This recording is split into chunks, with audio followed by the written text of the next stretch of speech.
The Count of Monte Cristo by Alexandre Dumas, Chapter 61. How a Gardener May Get Rid of the Dormice That Eat His Peaches. Not on the same night as he had intended, but the next morning, the Count of Monte Cristo went out by the Barrière d'Enfer, taking the road to Orleans, leaving the village of Lignes without stopping at the telegraph, which flourished its great bony arms as he passed. The Count reached the tower of Auteuil, situated, as everyone knows, upon the highest point of the plain of that name. At the foot of the hill, the Count dismounted and began to ascend by a little winding path about 18 inches wide. When he reached the summit, he found himself stopped by a hedge, upon which green fruit had succeeded to red and white flowers. Monte Cristo looked for the entrance to the enclosure, and was not long in finding a little wooden gate working on willow hinges, and fastened with a nail and string. The Count soon mastered the mechanism. The gate opened, and he then found himself in a little garden about 20 feet long by 12 feet wide, bounded on one side by part of the hedge, which contained the ingenious contrivance we have called a gate, and on the other by the old tower, covered with ivy and studded with wallflowers.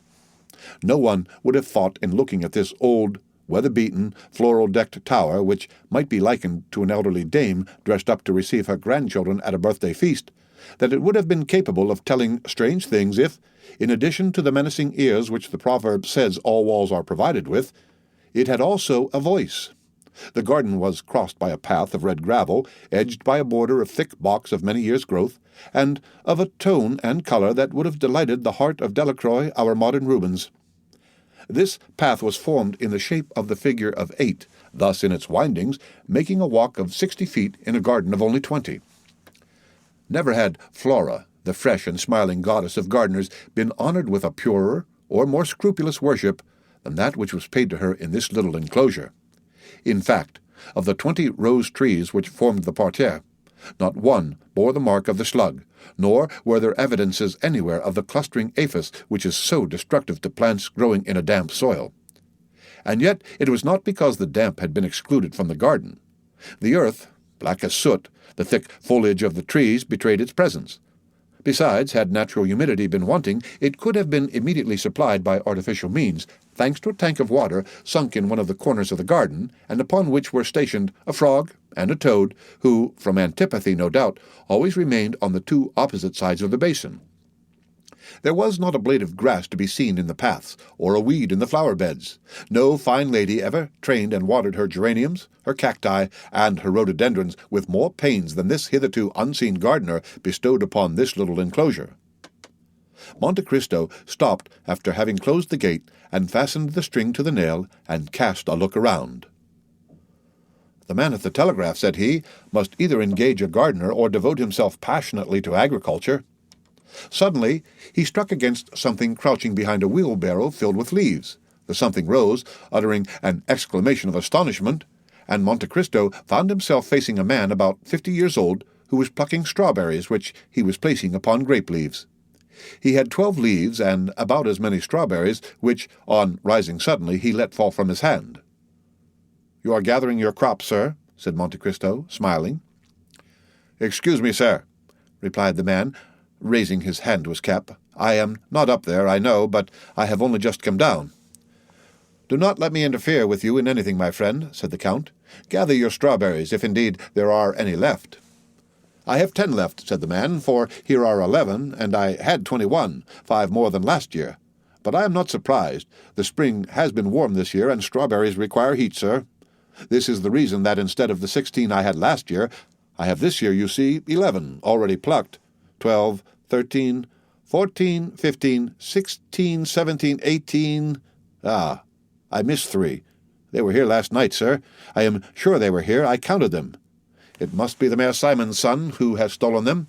I saw him strolling about here this morning. Ah, the young rascal, stealing in a garden. He does not know where that may lead him to."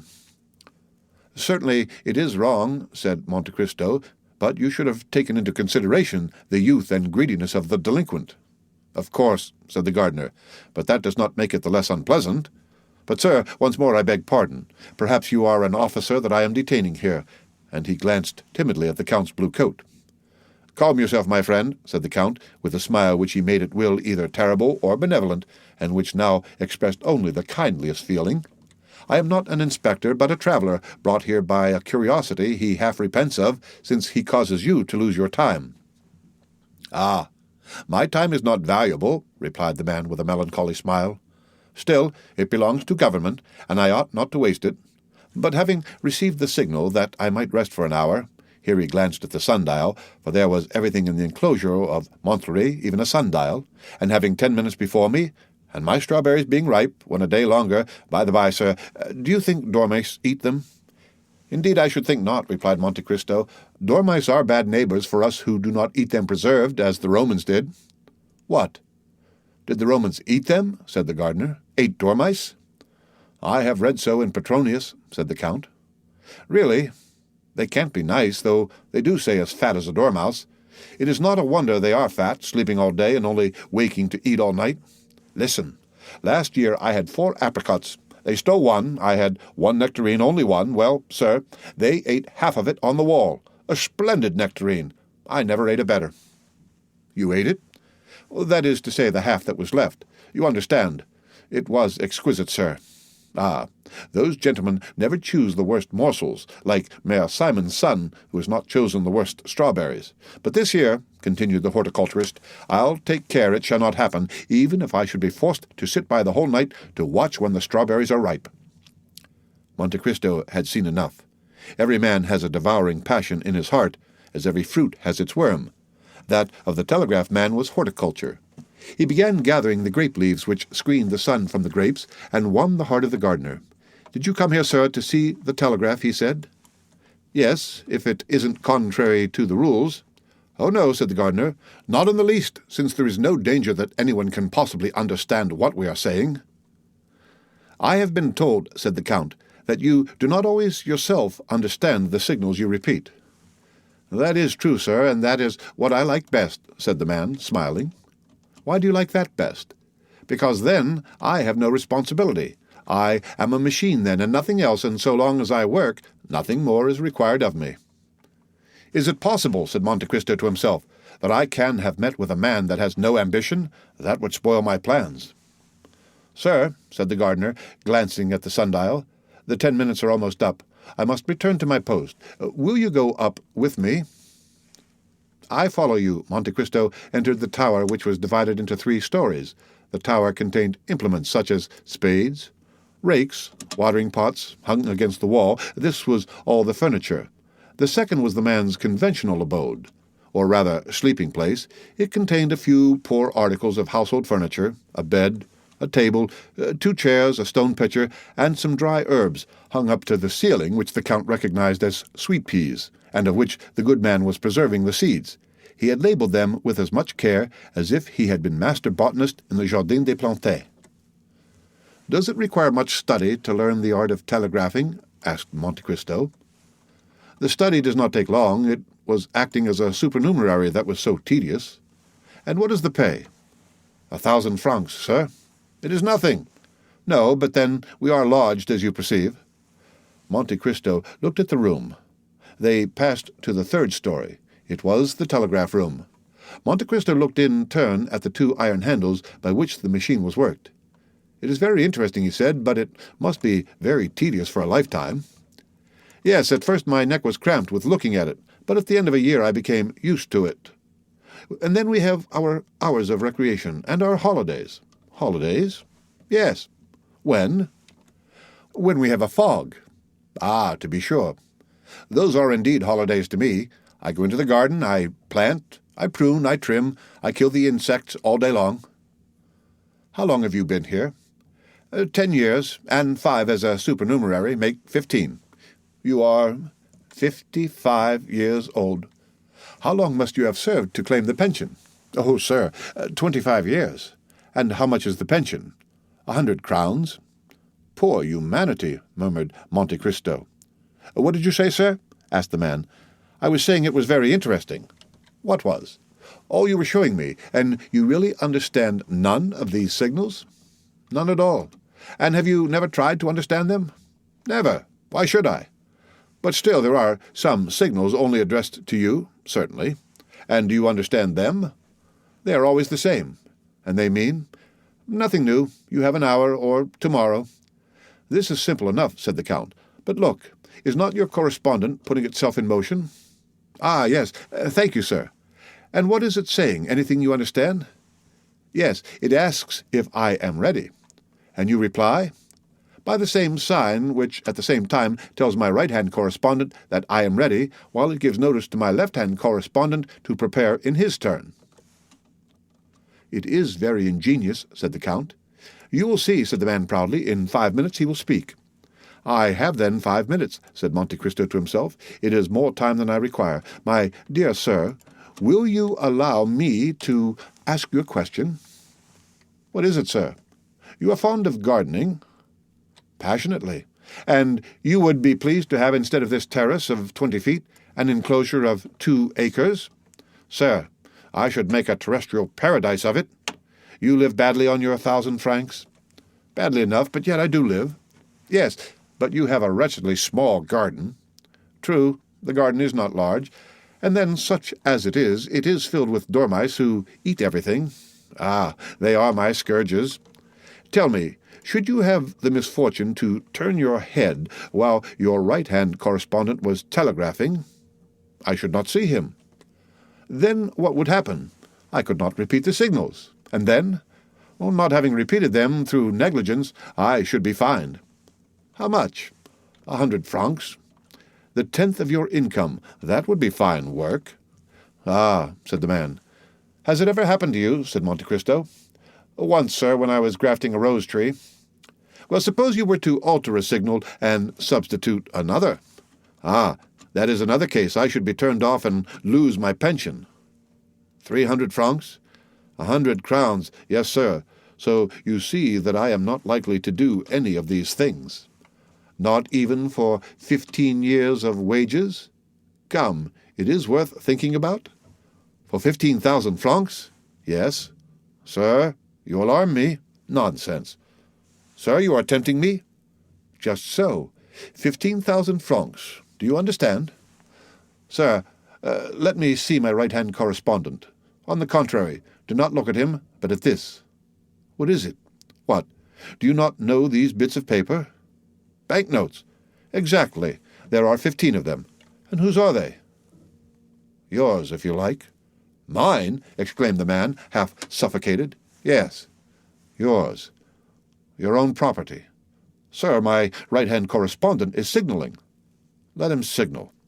"Sir, you have distracted me. I shall be fined." "That will cost you 100 francs. You see, it is in your interest to take my banknotes." "Sir, my right-hand correspondent redoubles his signals. He is impatient." "Never mind. Take these." And the Count placed the packet in the man's hands. "Now, this is not all," he said. "You cannot live upon your 15,000 francs. I shall still have my place." "No, you will lose it, for you are going to alter your correspondent's message." "Oh, sir, what are you proposing?" "A jest." "Sir, unless you force me—" "I think I can effectually force you," said Monte Cristo, and here he drew another packet from his pocket. "Here are 10,000 more francs," he said, "with the 15,000 already in your pocket. They will make 25,000. With 5,000 you can buy a pretty little house with 2 acres of land. The remaining 20,000 will bring you in 1,000 francs a year." "A garden? With 2 acres of land? And 1,000 francs a year? Oh, heavens! Come, take them." And Monte Cristo forced the banknotes into his hand. "What am I to do?" "Nothing very difficult. But what is it?" "To repeat these signs." Monte Cristo took a paper from his pocket, upon which were drawn 3 signs, with numbers to indicate the order in which they were to be worked. "There, you see, it will not take long." "Yes, but—" "Do this, and you will have nectarines and all the rest." The shot told. Red with fever, while the large drops fell from his brow, the man executed, one after the other, the 3 signs given by the Count, in spite of the frightful contortions of the right-handed correspondent, who, not understanding the change, began to think the gardener had gone mad. As to the left-hand one, he conscientiously repeated the same signals which were finally transmitted to the Minister of the Interior. "Now you are rich," said Monte Cristo. "Yes," replied the man, "but at what price?" "Listen, friend," said Monte Cristo. "I do not wish to cause you any remorse. Believe me, then, when I swear to you that you have wronged no man, but on the contrary have benefited mankind." The man looked at the bank-notes, felt them, counted them, turned pale, then red, then rushed into his room to drink a glass of water, but he had no time to reach the water-jug and fainted in the midst of his dried herbs. 5 minutes after the new telegram reached the minister, Debray had the horses put to his carriage and drove to Danglars' house. "Has your husband any Spanish bonds?" he asked of the Baroness. "I think so. Indeed, he has 6 millions worth. He must sell them at whatever price." "Why?"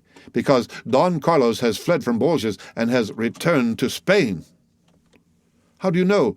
Debray shrugged his shoulders. The idea of asking how I hear the news, he said. The Baroness did not wait for a repetition. She ran to her husband, who immediately hastened to his agent and ordered him to sell at any price. When it was seen that Danglars sold, the Spanish funds fell directly. Danglars lost 500,000 francs, but he rid himself of all his Spanish shares. The same evening the following was read in Le Messenger. By telegraph. The king, Don Carlos, has escaped the vigilance of his guardians at Bourges and has returned to Spain by the Catalonian frontier. Barcelona has risen in his favor. All that evening nothing was spoken of but the foresight of Danglars, who had sold his shares, and of the luck of the stock-jobber, who only lost 500,000 francs by such a blow. Those who had kept their shares, or bought those of Danglars, looked upon themselves as ruined, and passed a very bad night. Next morning, Le Moniteur contained the following. It was without any foundation that Le Messenger yesterday announced the flight of Don Carlos and of the revolt of Barcelona. The king, Don Carlos, has not left Bourges, and the peninsula is in the enjoyment of profound peace. A telegraphic signal, improperly interpreted owing to the fog, was the cause of this error. The funds rose 1% higher than before they had fallen. This, reckoning his loss and what he had missed gaining, made the difference of 1,000,000 to Danglars. "Good," said Monte Cristo to Morrel, who was at his house when the news arrived of the strange reverse of fortune of which Danglars had been the victim. "I have just made a discovery for 25,000 francs, for which I would have paid 100,000. "What have you discovered?" asked Morrel. "I have just discovered how a gardener may get rid of the dormice that eat his peaches." The end of Chapter 61 of the Count of Monte Cristo, read by Rick Kishner for Lit2Go on the web at fcit.usf.edu.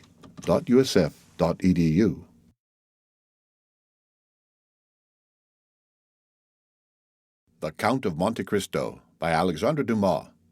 Chapter 62, Ghosts. At first sight, the exterior of the house at Auteuil gave no indications of splendor, nothing one would expect from the destined residence of the magnificent Count of Monte Cristo. But this simplicity was according to the will of its master, who positively ordered nothing to be altered outside. The splendor was within. Indeed, almost before the door opened, the scene changed. Monsieur Bertuccio had outdone himself in the taste displayed in furnishing and in the rapidity with which it was executed. It is told that the Duc d'Enghien removed in a single night a whole avenue of trees that annoyed Louis XIV.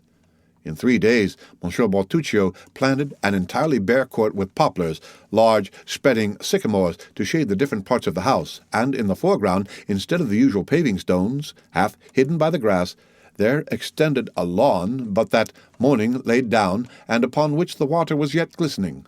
For the rest, the orders had been issued by the Count. He himself had given a plan to Bertuccio, marking the spot where each tree was to be planted, and the shape and extent of the lawn which was to take the place of the paving stones. Thus the house had become unrecognizable, and Bertuccio himself declared that he scarcely knew it, encircled as it was by a framework of trees. The overseer would not have objected, while he was about it, to have made some improvements in the garden, but the Count had positively forbidden it to be touched. Bertuccio made amends, however, by loading the antechambers, staircases, and mantelpieces with flowers. What above all manifested the shrewdness of the steward and the profound science of the master, the one in carrying out the ideas of the other, was that this house, which appeared only the night before so sad and gloomy, impregnated with that sickly smell one can almost fancy to be the smell of time, had in a single day acquired the aspect of life, was scented with its master's favorite perfumes, and had the very light regulated according to his wish. When the Count arrived, he had under his touch his books and arms. His eyes rested upon his favorite pictures. His dogs, whose caresses he loved, welcomed him in the antechamber. The birds, whose songs delighted him, cheered him with their music, and the house awakened from its long sleep like the sleeping beauty in the wood lived, sang and bloomed like the houses we have long cherished, and in which, when we are forced to leave them, we leave a part of our souls. The servants passed gaily along the fine courtyard, some, belonging to the kitchens, gliding down the stairs restored but the previous day, as if they had always inhabited the house. Others filling the coach-houses, where the equipages, encased and numbered, appeared to have been installed for the last 50 years, and in the stables the horses replied with neighs to the grooms, who spoke to them with much more respect than many servants pay their masters. The library was divided into 2 parts on either side of the wall, and contained upwards of 2,000 volumes. One division was entirely devoted to novels, and even the volume which had been published but the day before was to be seen in its place in all the dignity of its red and gold binding. On the other side of the house, to match with the library, was the conservatory, ornamented with rare flowers that bloomed in china jars, and in the midst of the greenhouse, marvelous alike to sight and smell, was a billiard table which looked as if it had been abandoned during the past hour by players who had left the balls on the cloth. One chamber alone had been respected by the magnificent Bertuccio. Before this room, to which you could ascend by the grand and go out by the back staircase, the servants passed with curiosity, and Bertuccio with terror. At 5 o'clock precisely, the Count arrived before the house at Auteuil, followed by Ali.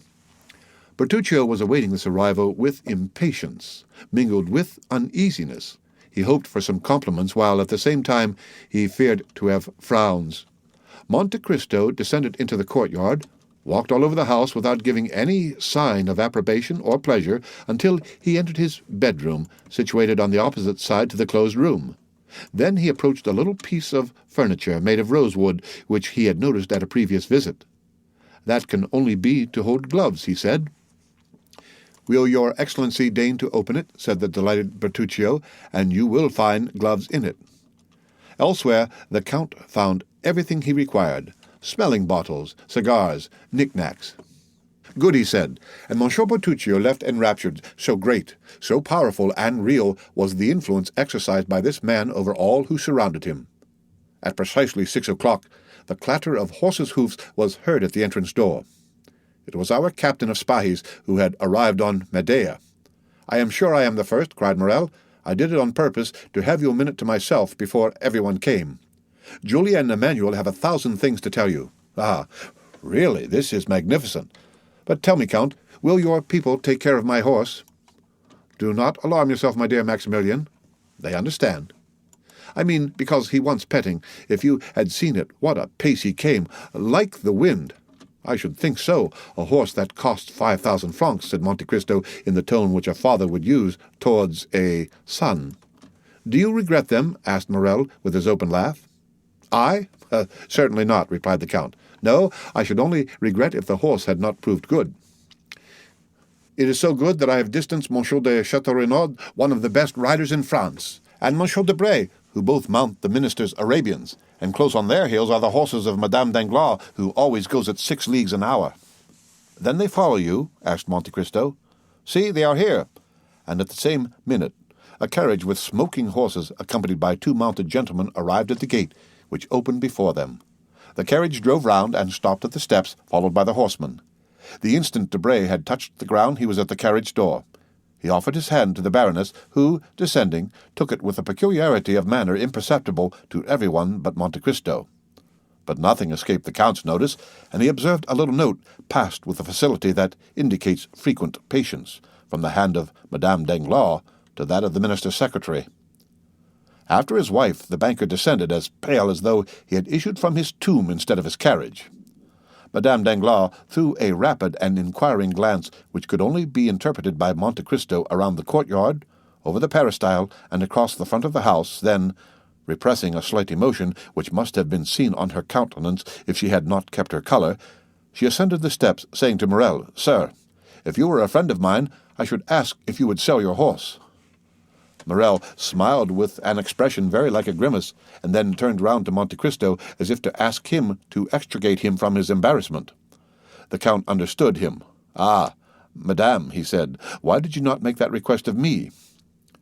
"With you, sir," replied the Baroness, "one can wish for nothing. One is so sure to obtain it. If it were so with Monsieur Morrel—" "Unfortunately," replied the Count, "I am witness that Monsieur Morrel cannot give up his horse, his honor being engaged in keeping it." "How so?" "He laid a wager he would tame Medea in the space of 6 months. You understand now that if he were to get rid of the animal before the time named, he would not only lose his bet, but people would say he was afraid, and a brave captain of spies cannot risk this, even to gratify a pretty woman, which is, in my opinion, one of the sacred obligations in the world." "You see my position, madame," said Morrel, bestowing a grateful smile on Monte Cristo. "It seems to me," said Danglars in his coarse tone, ill concealed by a forced smile, "that you have already got horses enough." Madame Danglars seldom allowed remarks of this kind to pass unnoticed, but to the surprise of the young people, she pretended not to hear it, and said nothing. Monte Cristo smiled at her unusual humility, and showed her 2 immense porcelain jars over which wound marine plants of a size and delicacy that nature alone could produce. The Baroness was astonished. "Why," said she, "you could plant one of the chestnut trees in the Tuileries inside. How can such enormous jars have been manufactured?" "Ah, madam," replied Monte Cristo, "you must not ask of us, the manufacturers of fine porcelain, such a question. It is the work of another age, constructed by the genii of earth and water." "How so? At what period can that have been?" "I do not know. I have only heard that an emperor of China had an oven built expressly, and that in this oven 12 jars like this were successively baked.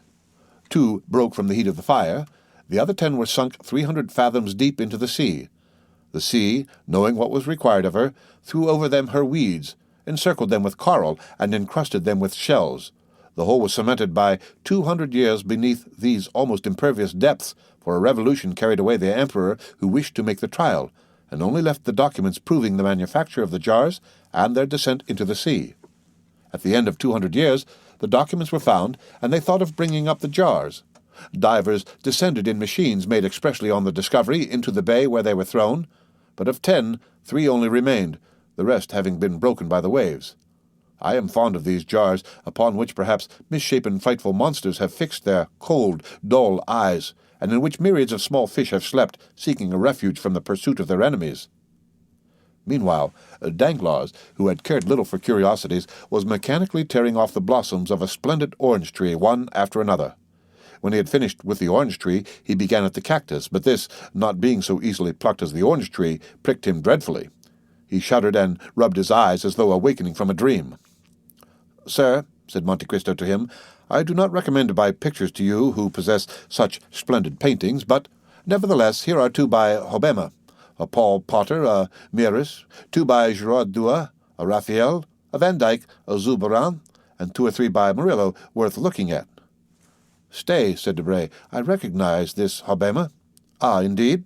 "Yes, it was proposed for the museum." "Which, I believe, does not contain one?" said Monte Cristo. "No, and yet they refused to buy it." "Why?" said Chateau Renaud. "You pretend not to know, because government was not rich enough." "Ah, pardon me," said Chateau Renaud. "I have heard of these things every day during the last 8 years, and I cannot understand them yet." "You will by and by," said Debray. "I think not," replied Chateau Renaud. "Major Bartolomeo Cavalcanti and Count Andrea Cavalcanti," announced Baptistine. A black satin stock, fresh from the maker's hands, grey moustaches, a bold eye, a major's uniform ornamented with 3 medals and 5 crosses, in fact, the thorough bearing of an old soldier, such was the appearance of Major Bartolomeo Cavalcanti, that tender father with whom we are already acquainted. Close to him, dressed in entirely new clothes, advanced smilingly Count Andrea Cavalcanti, the dutiful son whom we also know. The 3 young people were talking together. On the entrance of the newcomers, their eyes glanced from father to son, and then, naturally enough, rested on the latter, whom they began criticizing. "Cavalcanti," said Debray. "A fine name," said Morrel. "Yes," said Chateau Renaud, "these Italians are well named and badly dressed." "You are fastidious, Chateau Renaud," replied Debray. "These clothes are well cut and quite new." "That is just what I find fault with. That gentleman appears to be well dressed for the first time in his life." "Who are those gentlemen?" asked Danglars of Monte Cristo. "You heard, Cavalcanti. That tells me their name and nothing else." "Ah, true. You do not know the Italian nobility. The Cavalcanti are all descended from princes." "Have they any fortune?" "An enormous one." "What do they do?" "Try to spend it all. They have some business with you, I think, from what they told me the day before yesterday. I indeed invited them here today on your account. I will introduce you to them." "But they appear to speak French with a very pure accent," said Danglars. "The son has been educated in a college in the south, I believe, near Marseille. You will find him quite enthusiastic." "Upon what subject?" asked Madame Danglars. "The French ladies, madame. He has made up his mind to take a wife from Paris." "A fine idea, that of his," said Danglars, shrugging his shoulders. Madame Danglars looked at her husband with an expression which, at any other time, would have indicated a storm. But for the second time she controlled herself. "The Baron appears thoughtful today," said Monte Cristo to her. "Are they going to put him in the ministry?" "Not yet, I think. More likely he has been speculating on the bourse and has lost money." "Monsieur and Madame de Villefort," cried Baptistine. They entered. Monsieur de Villefort, notwithstanding his self-control, was visibly affected, and when Monte Cristo touched his hand, he felt it tremble. "Certainly, women alone know how to dissimulate," said Monte Cristo to himself, glancing at Madame Danglars, who was smiling on the procurer and embracing his wife. After a short time, the Count saw Bertuccio, who until then had been occupied on the other side of the house, glide into an adjoining room. He went to him. "What do you want, Monsieur Bertuccio?" "Your Excellency has not stated the number of guests." "Ah, true. How many covers?" "Count for yourself." "Is everyone here, Your Excellency?" "Yes." Bertuccio glanced through the door, which was ajar. The Count watched him. "Good heavens!" he exclaimed. "What is the matter?" said the Count. "That woman." "That woman? Which? The one with a white dress and so many diamonds, the fair one." "Madame Danglars?" "I do not know her name, but it is she, sir, it is she." "Whom do you mean?" "The woman of the garden. She that was enchantée. She who was walking while she waited for—" Bertuccio stood at the open door with his eyes starting and his hair on end. "Waiting for whom?" Bertuccio, without answering, pointed to Villefort with something of the gesture Macbeth uses to point out Banquo. Oh, he at length muttered. "Do you see?" "What? Who?" "Him." "Him? Monsieur de Villefort, the king's attorney?" "Certainly I see him." "Then I did not kill him?" "Really, I think you are going mad, good Bertuccio," said the Count. "Then he is not dead?" "No, you see plainly he is not dead. Instead of striking between the 6th and 7th left ribs, as your countrymen do, you must have struck higher or lower. And life is very tenacious in these lawyers, or rather, there is no truth in anything you have told me. It was a fright of the imagination, a dream of your fancy. You went to sleep full of thoughts of vengeance. They weighed heavily upon your stomach. You had the nightmare, that's all. Come, calm yourself, and reckon them up. Monsieur and Madame de Villefort, 2. Monsieur and Madame Danglars, 4. Monsieur de Chateau Renaud, Monsieur Debray, Monsieur Morel, 7. Major Bartolomeo Cavalcanti, 8. 8, replied Bertuccio. "Stop! You are in a shocking hurry to be off. You forgot one of my guests. Lean a little to the left. Stay.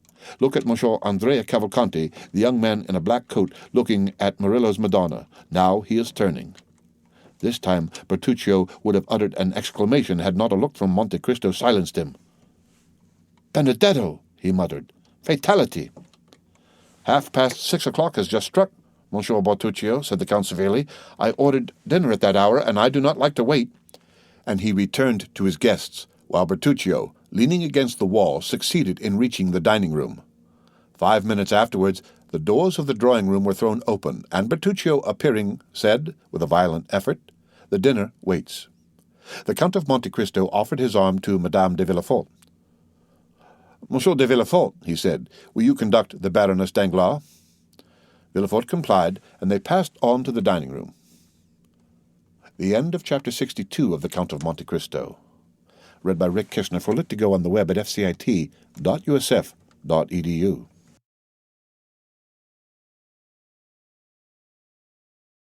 The Count of Monte Cristo by Alexandre Dumas. Chapter 63. The Dinner. It was evident that one sentiment affected all the guests on entering the dining room. Each one asked what strange influence had brought them to this house, and yet, astonished, even uneasy though they were, they still felt that they would not like to be absent. The recent events, the solitary and eccentric position of the Count, his enormous, nay, almost incredible fortune, should have made men cautious, and have altogether prevented ladies visiting a house where there was no one of their own sex to receive them. And yet curiosity had been enough to lead them to overleap the bounds of prudence and decorum, and all present, even including Cavalcanti and his son, notwithstanding the stiffness of the one and the carelessness of the other, were thoughtful on finding themselves assembled at the house of this incomprehensible man. Madame Danglars had started when Villefort, on the Count's invitation, offered his arm, and Villefort felt that his glance was uneasy beneath his gold spectacles when he felt the arm of the Baroness press upon his own. None of this had escaped the Count, and even by this mere contact of individuals the scene had already acquired considerable interest for an observer. M. de Villefort had on the right hand Madame Danglars, on his left Morrel. The Count was seated between Madame de Villefort and Danglars. The other seats were filled by Debray, who was placed between the two Cavalcanti, and by Château seated between Madame de Villefort and Morrel. The repast was magnificent. Monte Cristo had endeavored completely to overturn the Parisian ideas and to feed the curiosity as much as the appetite of his guests. It was an oriental feast that he offered to them, but of such a kind as the Arabian fairies might be supposed to prepare. Every delicious fruit that the 4 quarters of the globe could provide was heaped in vases from China and jars from Japan. Rare birds retaining the most brilliant plumage, enormous fish spread upon massive silver dishes, together with every wine produced in the Archipelago, Asia Minor, or the Cape, sparkling in bottles whose grotesque shape seemed to give an additional flavor to the draught. All these, like one of the displays with which Apicius of old gratified his guests, passed in review before the eyes of the astonished Parisians, who understood that it was possible to expend 1,000 louis upon a dinner for 10 persons, but only on the condition of eating pearls like Cleopatra, or drinking refined gold like Lorenzo de' Medici. Monte Cristo noticed the general astonishment and began laughing and joking about it. "Gentlemen," he said, "you will admit that, when arrived at a certain degree of fortune, the superfluities of life are all that can be desired, and the ladies will allow that, after having risen to a certain eminence of position, the ideal alone can be more exalted. Now, to follow out this reasoning, what is the marvelous? That which we do not understand. What is it that we really desire? That which we cannot obtain. Now, to see things which I cannot understand, to procure impossibilities, these are the study of my life. I gratify my wishes by 2 means, my will and my money. I take as much interest in the pursuit of some whim as you do, Monsieur Danglars, in promoting a new railway line, you, Monsieur de Villefort, in condemning a culprit to death, you, Monsieur Debray, in pacifying a kingdom, you, Monsieur de Château in pleasing a woman, and you, Morrel, in breaking a horse that no one can ride. For example, you see these 2 fish. One brought 50 leagues beyond St. Petersburg, the other 5 leagues from Naples. Is it not amusing to see them both on the same table?" "What are the 2 fish?" asked Danglars. "Monsieur Château who has lived in Russia, will tell you the name of one, and Major Cavalcanti, who is an Italian, will tell you the name of the other." "This one is, I think, a sterlet," said Château, "and that one, if I mistake not, a lamprey." "Just so. Now, Monsieur Danglars, ask these gentlemen where they are caught." "Starlets," said Château, "are only found in the Volga." "And," said Cavalcanti, "I know that Lake Fossaro alone supplies lampreys of that size." "Exactly. One comes from the Volga, and the other from Lake Fossaro." "Impossible!" cried all the guests simultaneously.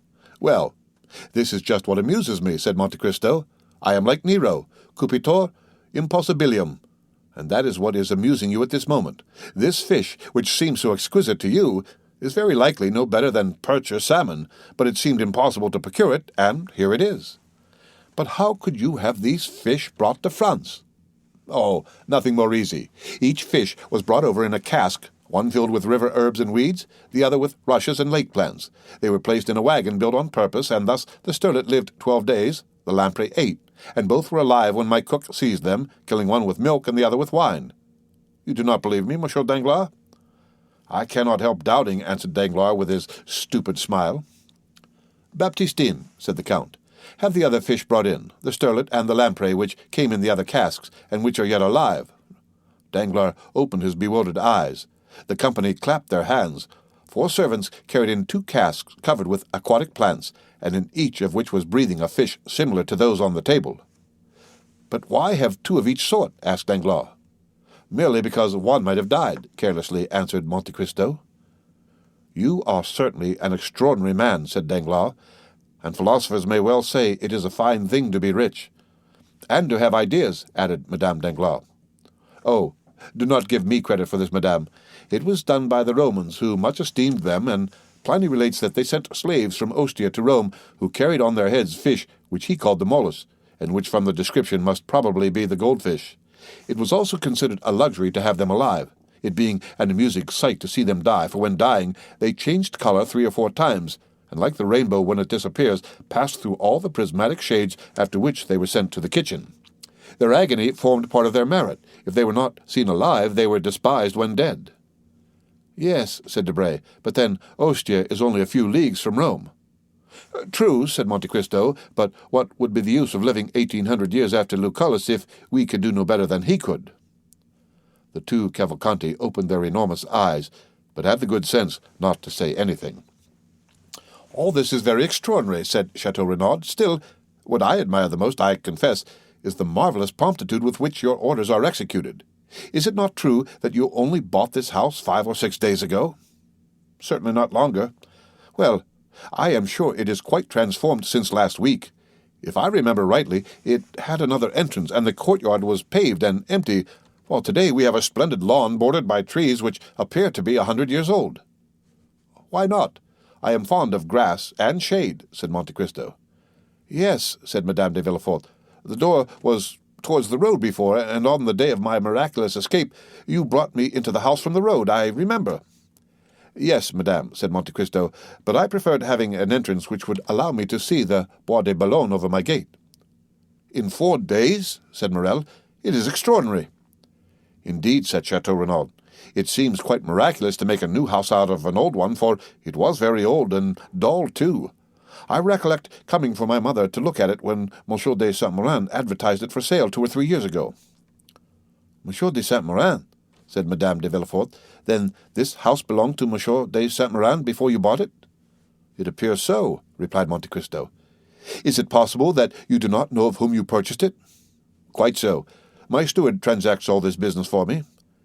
"It is certainly 10 years since the house had been occupied," said Chateau Renaud, "and it was quite melancholy to look at it, with the blinds closed, the doors locked, and the weeds in the court. Really, if the house had not belonged to the father-in-law of the procurer, one might have thought it some accursed place where a horrible crime had been committed." Villefort, who had hitherto not tasted the 3 or 4 glasses of rare wine which were placed before him, here took one and drank it off. Monte Cristo allowed a short time to elapse, and then said, "It is singular, Baron, but the same idea came across me the first time I came here. It looked so gloomy. I should never have bought it if my steward had not taken the matter into his own hands. Perhaps the fellow had been bribed by the notary." "It is probable," stammered out Villefort, trying to smile, "but I can assure you that I had nothing to do with any such proceeding. This house is part of Valentine's marriage portion, and Monsieur de Saint-Méran wished to sell it, for if it had remained another year or 2 uninhabited, it would have fallen to ruin." It was Morrel's turn to become pale. "There was above all one room," continued Monte Cristo, "very plain in appearance, hung with red damask, which I know not why, appeared to me quite dramatic." "Why so?" said Danglars. "Why dramatic?" "Can we account for instinct?" said Monte Cristo. "Are there not some places where we seem to breathe sadness? Why, we cannot tell. It is a chain of recollections, an idea which carries you back to other times, to other places, which very likely have no connection with the present time and place. And there is something in this room which reminds me forcibly of the chamber of the Marquis de Ganges or Desdemona. Stay, since we have finished dinner, I will show it to you, and then we will take coffee in the garden. After dinner, the play." Monte Cristo looked inquiringly at his guests. Madame de Villefort rose. Monte Cristo did the same, and the rest followed their example. Villefort and Madame Danglars remained for a moment as if rooted to their seats. They questioned each other with vague and stupid glances. "Did you hear?" said Madame Danglars. Note: Elizabeth de Rossan, the Marquise de Ganges, was one of the famous women of the court of Louis XIV, where she was known as La Belle Provençale. She was the widow of the Marquis de Castellane when she married de Ganges, and having the misfortune to excite the enmity of her new brothers-in-law, was forced by them to take poison, and they finished her off with pistol and dagger. End of note. "We must go," replied Villefort, offering his arm. The others, attracted by curiosity, were already scattered in different parts of the house, for they thought the visit would not be limited to the one room, and that, at the same time, they would obtain a view of the rest of the building of which Monte Cristo had created a palace. Each one went out by the open doors. Monte Cristo waited for the two who remained. Then, when they had passed, he brought up the rear, and on his face was a smile which, if they could have understood it, would have alarmed them much more than a visit to the room they were about to enter. They began by walking through the apartments, many of which were fitted up in the Eastern style, with cushions and divans instead of beds, and pipes instead of furniture. The drawing-rooms were decorated with the rarest pictures by the old masters, the boudoirs hung with draperies from China, of fanciful colours, fantastic design, and wonderful texture. At length they arrived at the famous room. There was nothing particular about it except that, although daylight had disappeared, it was not lighted, and everything in it was old-fashioned, while the rest of the rooms had been redecorated. These two causes were enough to give it a gloomy aspect. "Oh," cried Madame de Villefort, "it is really frightful." Madame Danglars tried to utter a few words, but was not heard. Many observations were made, the import of which was a unanimous opinion that there was something sinister about the room. "Is it not so?" asked Monte Cristo. "Look at that large clumsy bed hung with such gloomy blood-colored drapery. And those two crayon portraits that have faded from the dampness, do they not seem to say, with their pale lips and staring eyes, 'We have seen'?" Villefort became livid. Madame Danglars fell into a long seat placed near the chimney. "Oh," said Madame de Villefort, smiling, "are you courageous enough to sit down upon the very seat perhaps upon which the crime was committed?" Madame Danglars rose suddenly. "And then," said Monte Cristo, "this is not all." "What is there more?" said Debray, who had not failed to notice the agitation of Madame Danglars. "Ah, what else is there?" said Danglars, "for at present I cannot say that I have seen anything extraordinary. What do you say, Monsieur Cavalcanti?" "Ah," said he, "we have at Pisa Ugolino's tower, at Ferrara Tasso's prison, at Rimini the room of Francesca and Paolo." "Yes, but you have not this little staircase," said Monte Cristo, opening a door concealed by the drapery. "Look at it, and tell me what you think of it."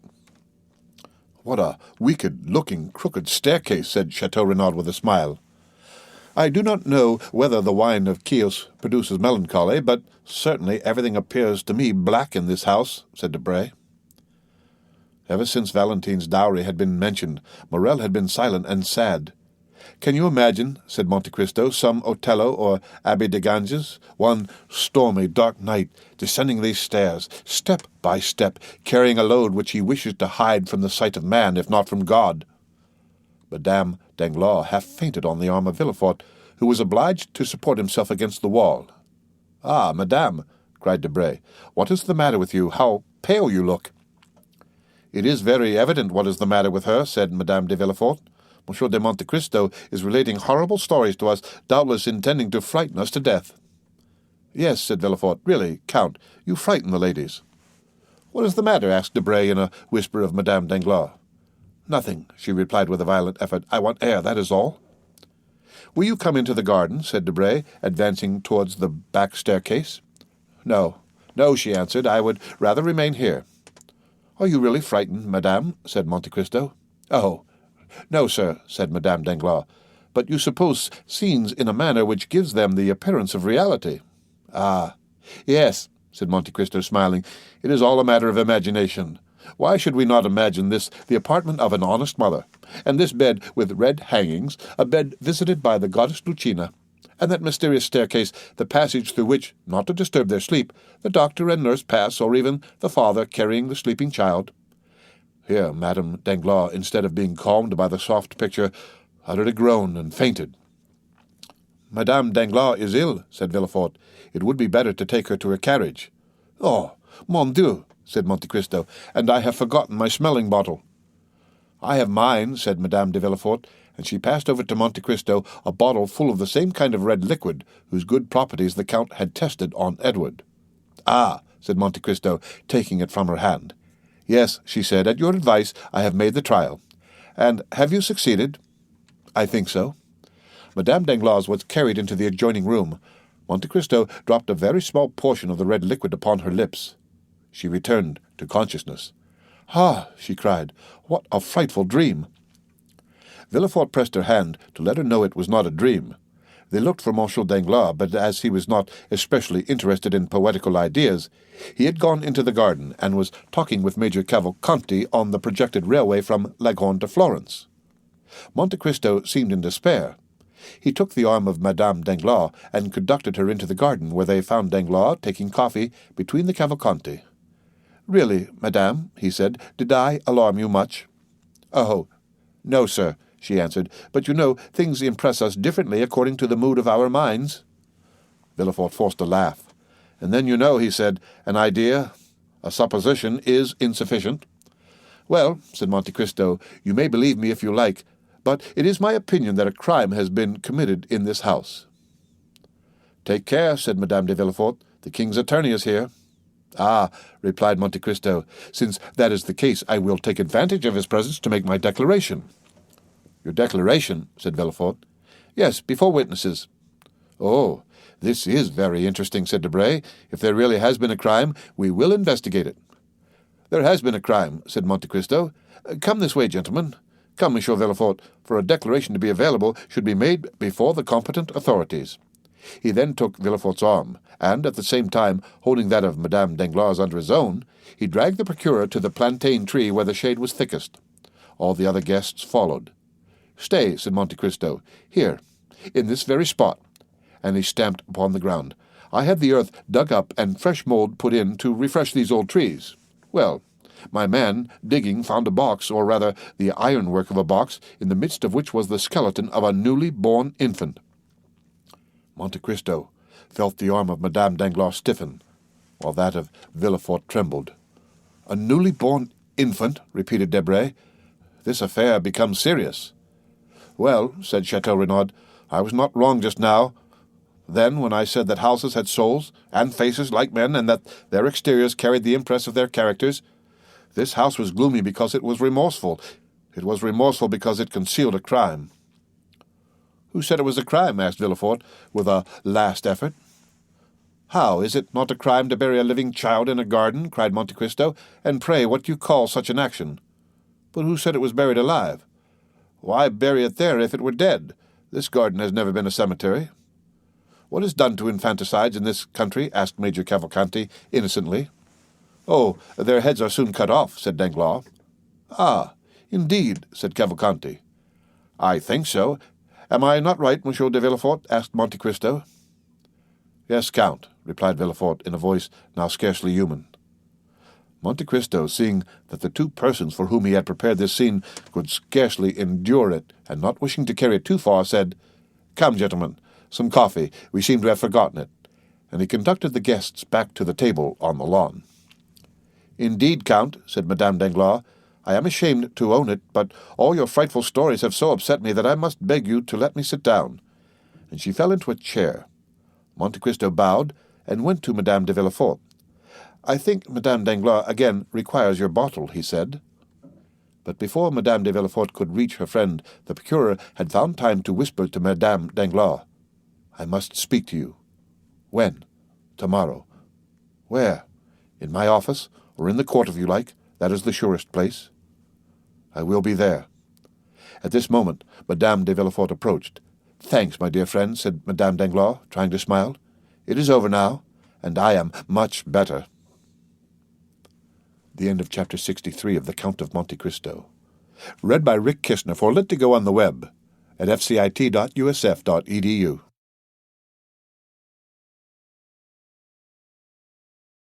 The Count of Monte Cristo by Alexandre Dumas. Chapter 64. The Beggar. The evening passed on. Madame de Villefort expressed a desire to return to Paris, which Madame Danglars had not dared to do, notwithstanding the uneasiness she experienced. On his wife's request, Monsieur de Villefort was the first to give the signal of departure. He offered a seat in his landau to Madame Danglars, that she might be under the care of his wife. As for Monsieur Danglars, absorbed in an interesting conversation with Monsieur Cavalcanti, he paid no attention to anything that was passing. While Monte Cristo had begged the smelling bottle of Madame de Villefort, he had noticed the approach of Villefort to Madame Danglars, and he soon guessed all that had passed between them. Though the words had been uttered in so low a voice as hardly to be heard by Madame Danglars, without opposing their arrangements, he allowed Morel, Chateau Renaud, and Debray to leave on horseback, and the ladies in Monsieur de Villefort's carriage. Danglars, more and more delighted with Major Cavalcanti, had offered him a seat in his carriage. Andrea Cavalcanti found his tilbury waiting at the door. The groom, in every respect a caricature of the English fashion, was standing on tiptoe to hold a large iron grey horse. Andrea had spoken very little during dinner. He was an intelligent lad, and he feared to utter some absurdity before so many grand people, amongst whom, with dilating eyes, he saw the king's attorney. Then he had been seized upon by Danglars, who, with a rapid glance at the stiff-necked old major and his modest son, and taking into consideration the hospitality of the Count, made up his mind that he was in the society of some nabob come to Paris to finish the worldly education of his heir. He contemplated with unspeakable delight the large diamond which shone on the major's little finger, for the major, like a prudent man in case of any accident happening to his banknotes, had immediately converted them into an available asset.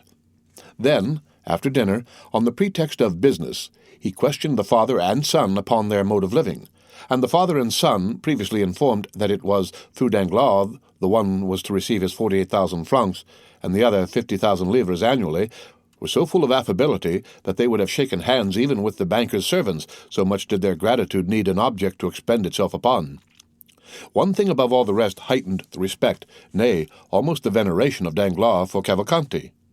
The latter, faithful to the principle of Horace, nil admirari, had contented himself with showing his knowledge by declaring in what lake the best lampreys were caught. Then he had eaten some without saying a word more.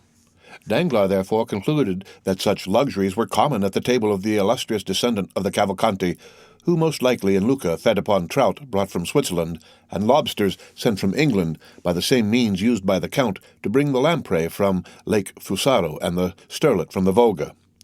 Thus it was with much politeness of manner that he heard Cavalcanti pronounce these words: "Tomorrow, sir, I shall have the honour of waiting upon you on business." "And I, sir," said Danglars, "shall be most happy to receive you." Upon which he offered to take Cavalcanti in his carriage to the Hôtel des Princes, if it would not be depriving him of the company of his son. To this Cavalcanti replied by saying that for some time past his son had lived independently of him, that he had his own horses and carriages, and that, not having come together, it would not be difficult for them to leave separately. The major seated himself therefore by the side of Danglars, who was more and more charmed with the ideas of order and economy which ruled this man, and yet who, being able to allow his son 60,000 francs a year, might be supposed to possess a fortune of 500,000 or 600,000 livres.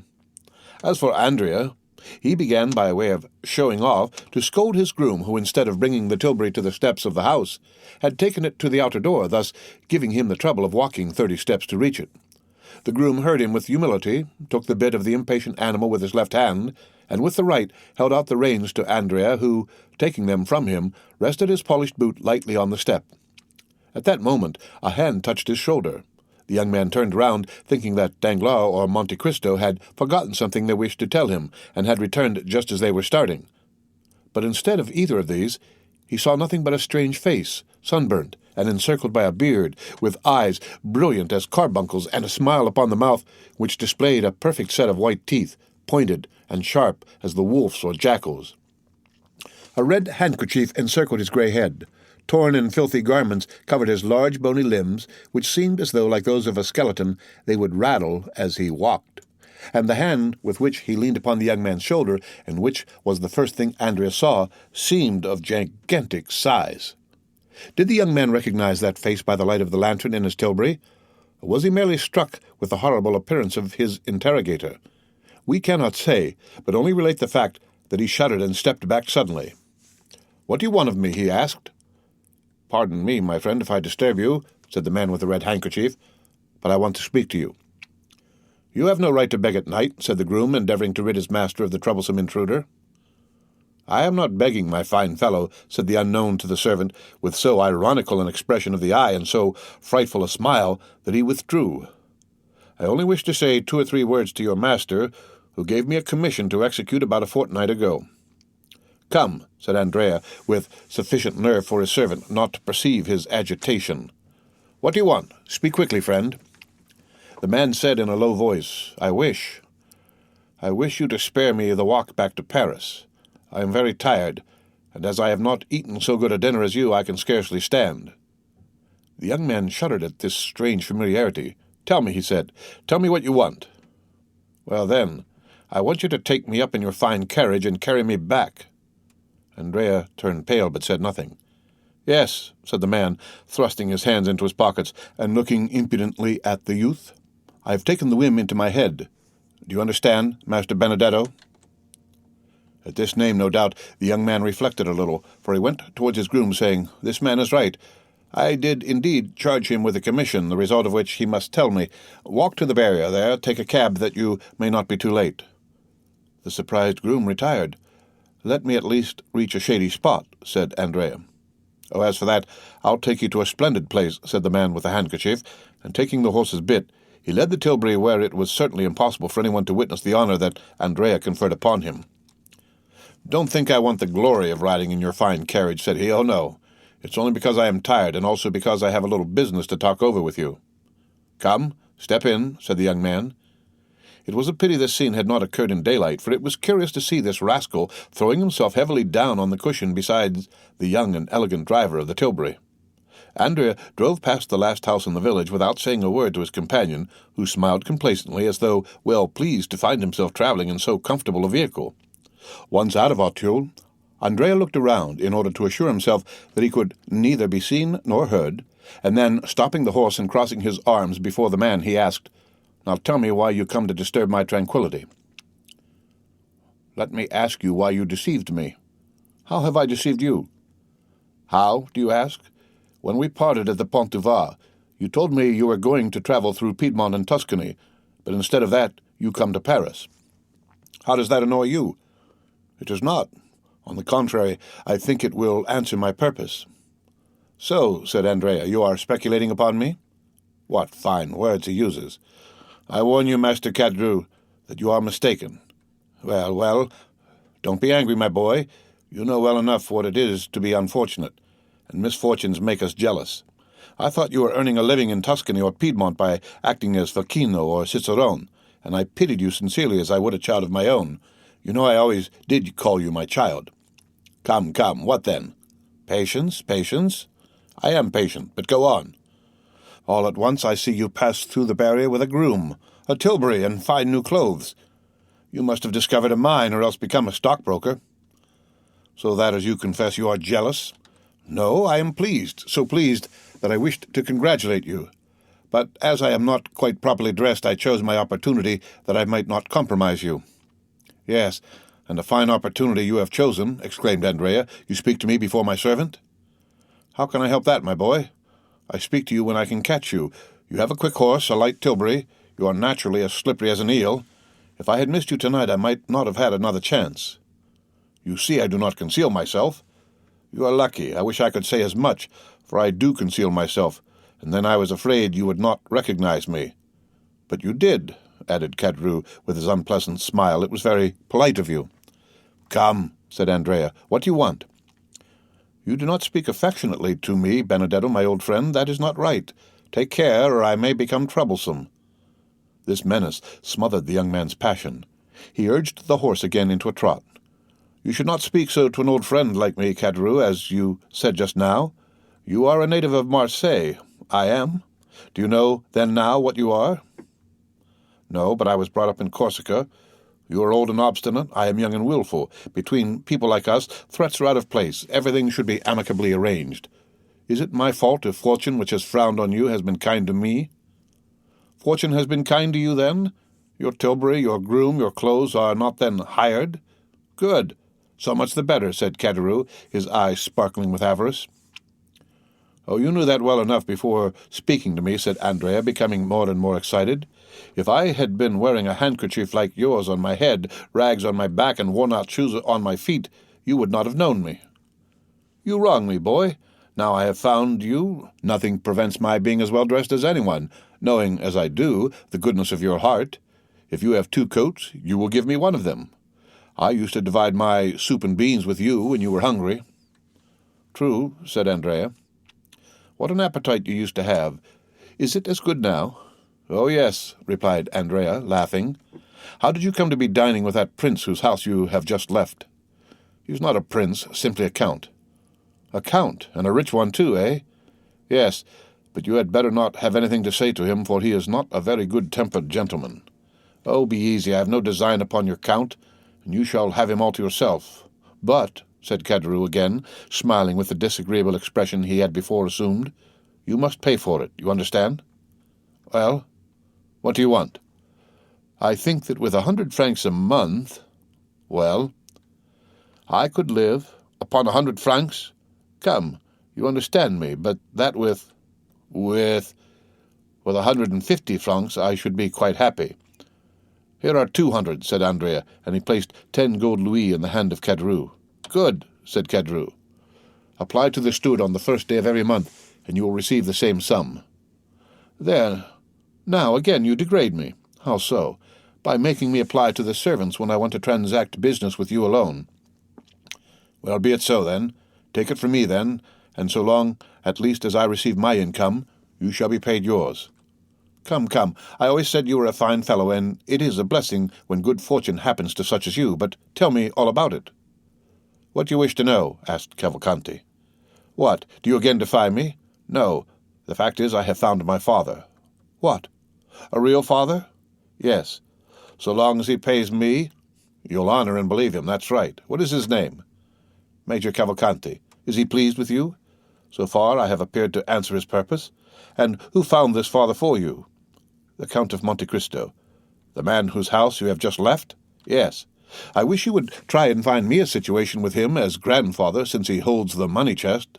"Well, I will mention you to him. Meanwhile, what are you going to do?" "I?" "Yes, you." "It is very kind of you to trouble yourself about me. Since you interest yourself in my affairs, I think it is now my turn to ask you some questions." "Ah, true. Well, I shall rent a room in some respectable house, wear a decent coat, shave every day, and go and read the papers in a café. Then in the evening I shall go to the theatre. I shall look like some retired baker. That is what I want. Come, if you will only put this scheme into execution and be steady, nothing could be better." "Do you think so, Monsieur Bossuet? And you, what will you become, a peer of France?" "Ah," said Andrea, "who knows? Major Cavalcanti has already won, perhaps, but then hereditary rank is abolished.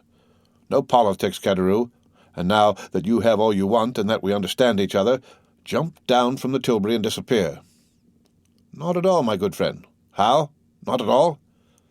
"Why, just think for a moment. With this red handkerchief on my head, with scarcely any shoes, no papers, and 10 gold napoleons in my pocket, without reckoning what was there before, making in all about 200 francs, why, I should certainly be arrested at the barriers. Then, to justify myself, I should say that you gave me the money. This would cause inquiries. It would be found that I left Toulon without giving due notice, and I should then be escorted back to the shores of the Mediterranean.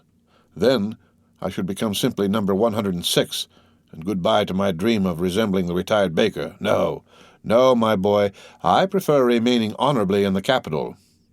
Andrea scowled. Certainly, as he had himself owned, the reputed son of Major Cavalcanti was a willful fellow. He drew up for a minute, threw a rapid glance around him, and then his hand fell instantly into his pocket, where it began playing with a pistol. But meanwhile Caderousse, who had never taken his eyes off his companion, passed his hand behind his back and opened a long Spanish knife, which he always carried with him to be ready in case of need. The two friends, as we see, were worthy of and understood one another. Andrea's hand left his pocket inoffensively, and was carried up to the red moustache, which it played with for some time. "Good, Caderousse," he said. "How happy you will be." "I will do my best," said the innkeeper of the Pont du Gard, shutting up his knife. "Well, then we will go to Paris. But how will you pass through the barrier without exciting suspicion? It seems to me that you are in more danger riding than on foot." "Wait," said Caderousse. "We shall see." He then took the greatcoat with the large collar which the groom had left behind on the tilbury, and put it on his back. Then he took off Cavalcanti's hat, which he placed upon his own head, and finally he assumed the careless attitude of a servant whose master drives himself. "But tell me," said Andrea, "am I to remain bareheaded?" "Pooh," said Kedru, "it is so windy that your hat can easily appear to have blown off." "Come, enough of this," said Cavalcanti. "What are you waiting for?" said Kedru. "I hope I am not the cause." "Hush," said Andrea. They passed the barrier without accident. At the first cross-street, Andrea stopped his horse, and Kedru leaped out. "Well," said Andrea, "my servant's coat and my hat?" "Ah," said Kedru, "you would not like me to risk taking cold?" "But what am I to do?" "You? Oh, you are young while I am beginning to get old. Au revoir, Benedetto." And running into a court, he disappeared. "Alas," said Andrea, sighing, "one cannot be completely happy in this world." The end of Chapter 64 of The Count of Monte Cristo, read by Rick Kishner, for Lit to go on the web at fcit.usf.edu.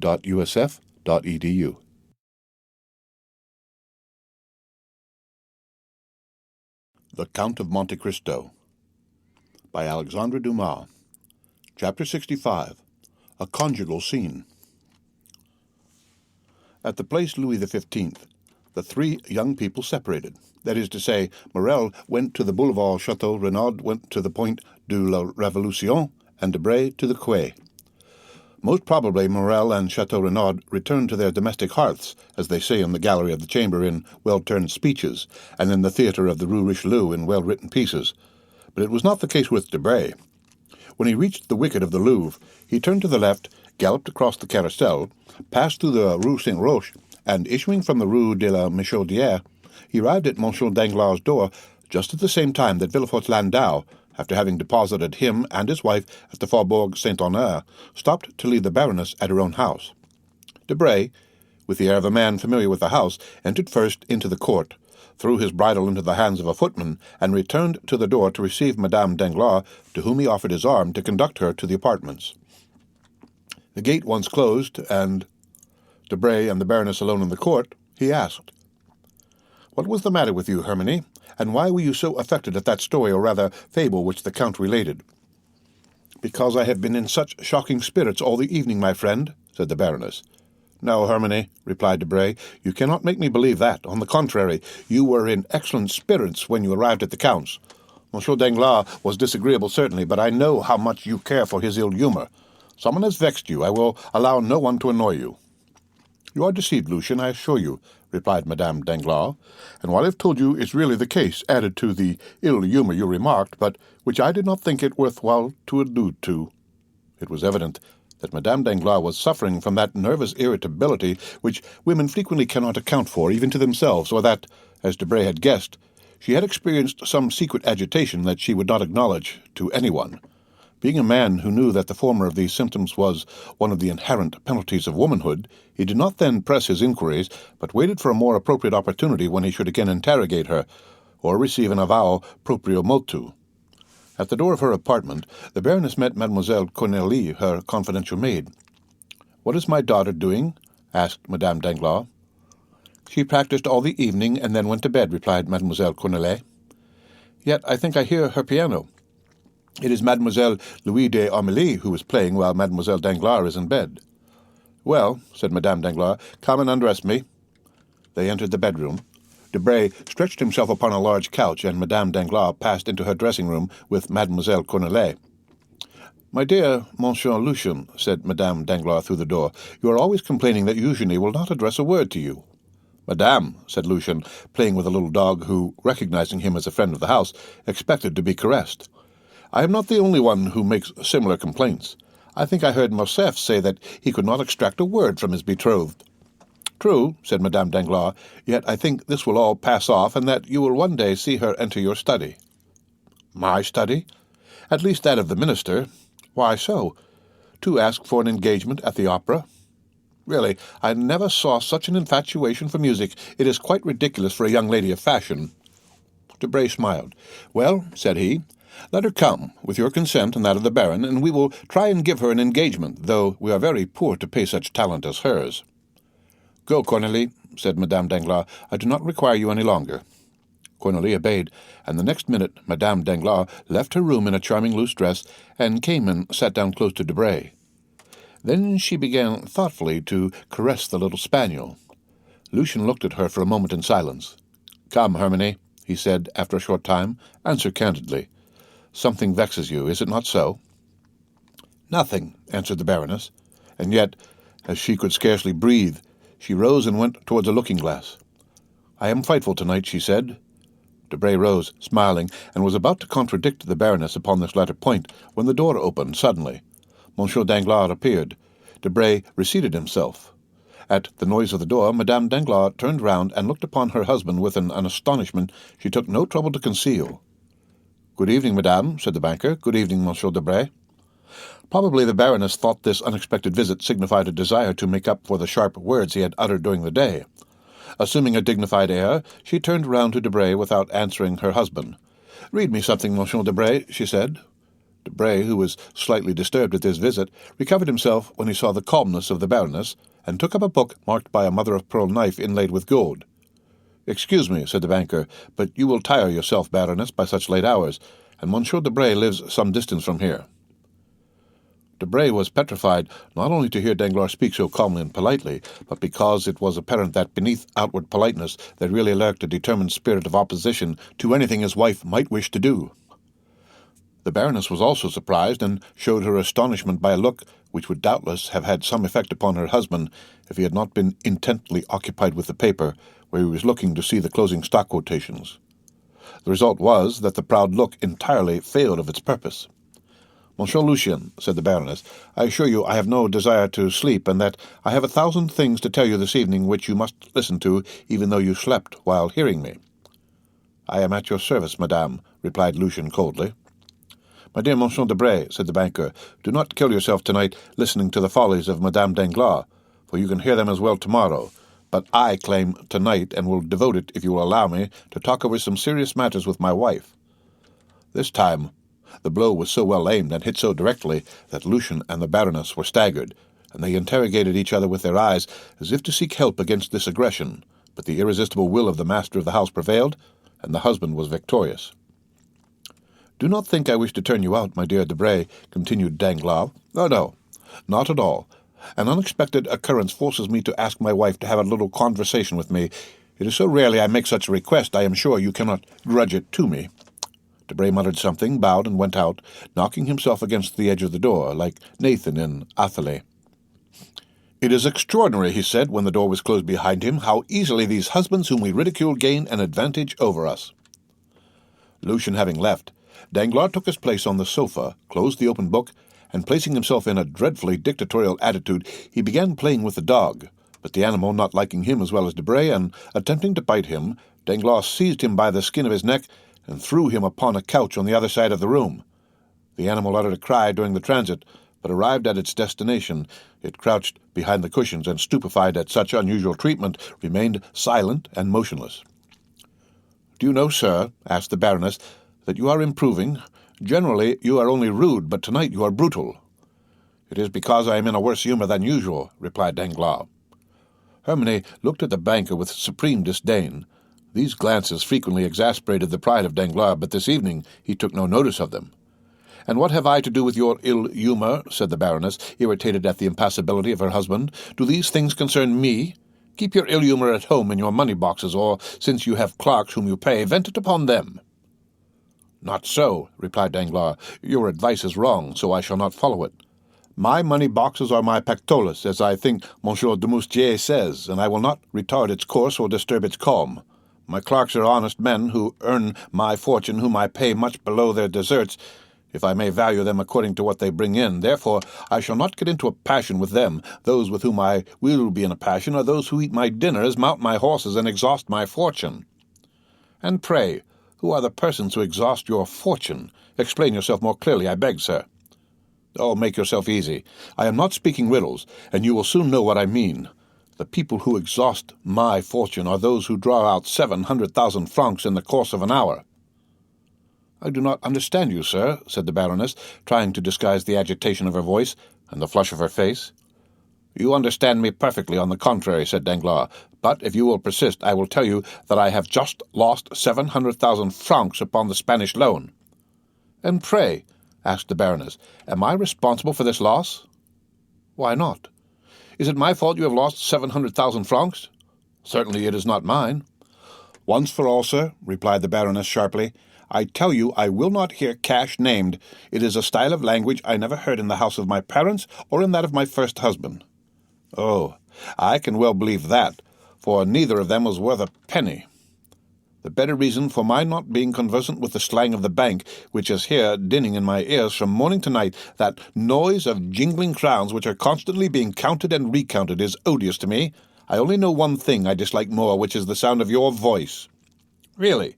Said Danglars. Well, this surprises me, for I thought you took the liveliest interest in all my affairs. I? What could put such an idea into your head? Yourself. Ah, what next? Most assuredly. I should like to know upon what occasion. Oh, mon Dieu, that is very easily done. Last February you were the first who told me of the Haitian funds. You had dreamed that a ship had entered the harbor at Havre, that this ship brought news that a payment we had looked upon as lost was going to be made. I know how clear-sighted your dreams are. I therefore purchased immediately as many shares as I could of the Haitian debt, and I gained 400,000 francs by it, of which 100,000 have been honestly paid to you. You spent it as you pleased. That was your business. In March there was a question about a grant to a railway. 3 companies presented themselves, each offering equal securities. You told me that your instinct, and although you pretend to know nothing about speculations, I think, on the contrary, that your comprehension is very clear upon certain affairs. Well, you told me that your instinct led you to believe that the grant would be given to the company called the Southern. I bought 2/3 of the shares of that company. As you had foreseen, the shares trebled in value, and I picked up 1,000,000, from which 250,000 francs were paid to you for pin money. How have you spent this 250,000 francs? It is no business of mine. When are you coming to the point? Cried the Baroness, shivering with anger and impatience. Patience, madame, I am coming to it. That's fortunate. In April you went to dine at the minister's. You heard a private conversation respecting Spanish affairs on the expulsion of Don Carlos. I bought some Spanish shares. The expulsion took place, and I pocketed 600,000 francs the day Charles V repassed the Bidassoa. Of these 600,000 francs, you took 50,000 crowns. They were yours. You disposed of them according to your fancy, and I asked no questions. But it is not the less true that you have this year received 500,000 livres. Well, sir, and what then? Ah, yes, it was just after this that you spoiled everything. Really, your manner of speaking, it expresses my meaning, and that is all I want. Well, 3 days after that, you talked politics with Monsieur Debray, and you fancied from his words that Don Carlos had returned to Spain. Well, I sold my shares. The news got out, and I no longer sold. I gave them away. Next day I find the news was false, and by this false report I have lost 700,000 francs. Well? Well, since I gave you 1/4 of my gains, I think you owe me 1/4 of my losses. The 1/4 of 700,000 francs is 175,000 francs. What you say is absurd, and I cannot see why Monsieur Debray's name is mixed up in this affair. Because if you do not possess the 175,000 francs I reclaim, you must have lent them to your friends, and Monsieur Debray is one of your friends. For shame! Exclaimed the Baroness. Oh, let us have no gestures, no screams, no modern drama, or you will oblige me to tell you that I see Debray leave here pocketing the whole of the 500,000 livres you have handed over to him this year, while he smiles to himself, saying that he has found what the most skilful players have never discovered, that is, a roulette where he wins without playing and is no loser when he loses. The Baroness became enraged. Wretch, she cried, will you dare to tell me you did not know what you now reproach me with? I do not say that I did know it, and I do not say that I did not know it. I merely tell you to look into my conduct during the last 4 years that we have ceased to be husband and wife, and see whether it has not always been consistent. Some time after our rupture, you wished to study music under the celebrated baritone who made such a successful appearance at the Théâtre Italien. At the same time, I inclined to learn dancing of the danseuses who acquired such a reputation in London. This cost me, on your account and mine, 100,000 francs. I said nothing, for we must have peace in the house, and 100,000 francs for a lady and gentleman to be properly instructed in music and dancing are not too much. Well, you soon became tired of singing, and you take a fancy to study diplomacy with the minister's secretary. You understand it signifies nothing to me so long as you pay for your lessons out of your own cash-box. But today I find you are drawing on mine, and that your apprenticeship may cost me 700,000 francs per month. Stop there, madam, for this cannot last. Either the diplomatist must give his lessons gratis, and I will tolerate him, or he must never set his foot again in my house. Do you understand, madam?" "Oh, this is too much," cried Hermione, choking. "You are worse than despicable." "But," continued Danglars, "I find you did not even pause there. Insults! You are right. Let us leave these facts alone and reason coolly. I have never interfered in your affairs excepting for your good. Treat me in the same way. You say you have nothing to do with my cash-box. Be it so. Do as you like with your own, but do not fill or empty mine. Besides, how do I know that this was not a political trick that the minister, enraged at seeing me in the opposition and jealous of the popular sympathy I excite, has not concerted with Monsieur Debray to ruin me? A probable thing. Why not? Who ever heard of such an occurrence as this? A false telegraphic dispatch? It is almost impossible for wrong signals to be made as they were in the last 2 telegrams. It was done on purpose for me, I am sure of it." "Sir," said the Baroness humbly, "are you not aware that the man employed there was dismissed, that they talked of going to law with him, that orders were issued to arrest him, and that this order would have been put into execution if he had not escaped by flight, which proves that he was either mad or guilty? It was a mistake." "Yes, which made fools laugh, which caused the minister to have a sleepless night, which has caused the minister's secretaries to blacken several sheets of paper, but which has cost me 700,000 francs. "But, sir," said Hermione suddenly, "if all this is, as you say, caused by Monsieur Debray, why, instead of going direct to him, do you come and tell me of it? Why, to accuse the man, do you address the woman? Do I know Monsieur Debray? Do I wish to know him? Do I wish to know that he gives advice? Do I wish to follow it? Do I speculate? No, you do all this, not I. Still, it seems to me that as you profit by it—" Danglars shrugged his shoulders. "Foolish creature," he exclaimed. "Women fancy they have talent because they have managed 2 or 3 intrigues without being the talk of Paris. But know that if you had even hidden your irregularities from your husband, who has but the commencement of the art, for generally husbands will not see, you would then have been but a faint imitation of most of your friends among the women of the world. But it has not been so with me. I see, and always have seen during the last 16 years. You may perhaps have hidden a thought, but not a step, not an action, not a fault has escaped me, while you flattered yourself upon your address and firmly believed you had deceived me. What has been the result? That, thanks to my pretended ignorance, there is none of your friends from Monsieur de Villefort to Monsieur Debray who has not trembled before me. There is not one who has not treated me as the master of the house, the only title I desire with respect to you. There is not one, in fact, who would have dared to speak of me as I have spoken of them this day. I will allow you to make me hateful, but I will prevent your rendering me ridiculous, and above all, I forbid you to ruin me." The Baroness had been tolerably composed until the name of Villefort had been pronounced, but then she became pale, and rising as if touched by a spring, she stretched out her hands as though conjuring an apparition. She then took 2 or 3 steps towards her husband, as though to tear the secret from him of which he was ignorant, or which he withheld from some odious calculation, odious as all his calculations were. "Monsieur de Villefort, what do you mean?" "I mean that Monsieur de Narbonne, your first husband, being neither a philosopher nor a banker, or perhaps being both, and seeing there was nothing to be got out of a king's attorney, died of grief or anger at finding, after an absence of 9 months, that you had been enceinte six. I am brutal.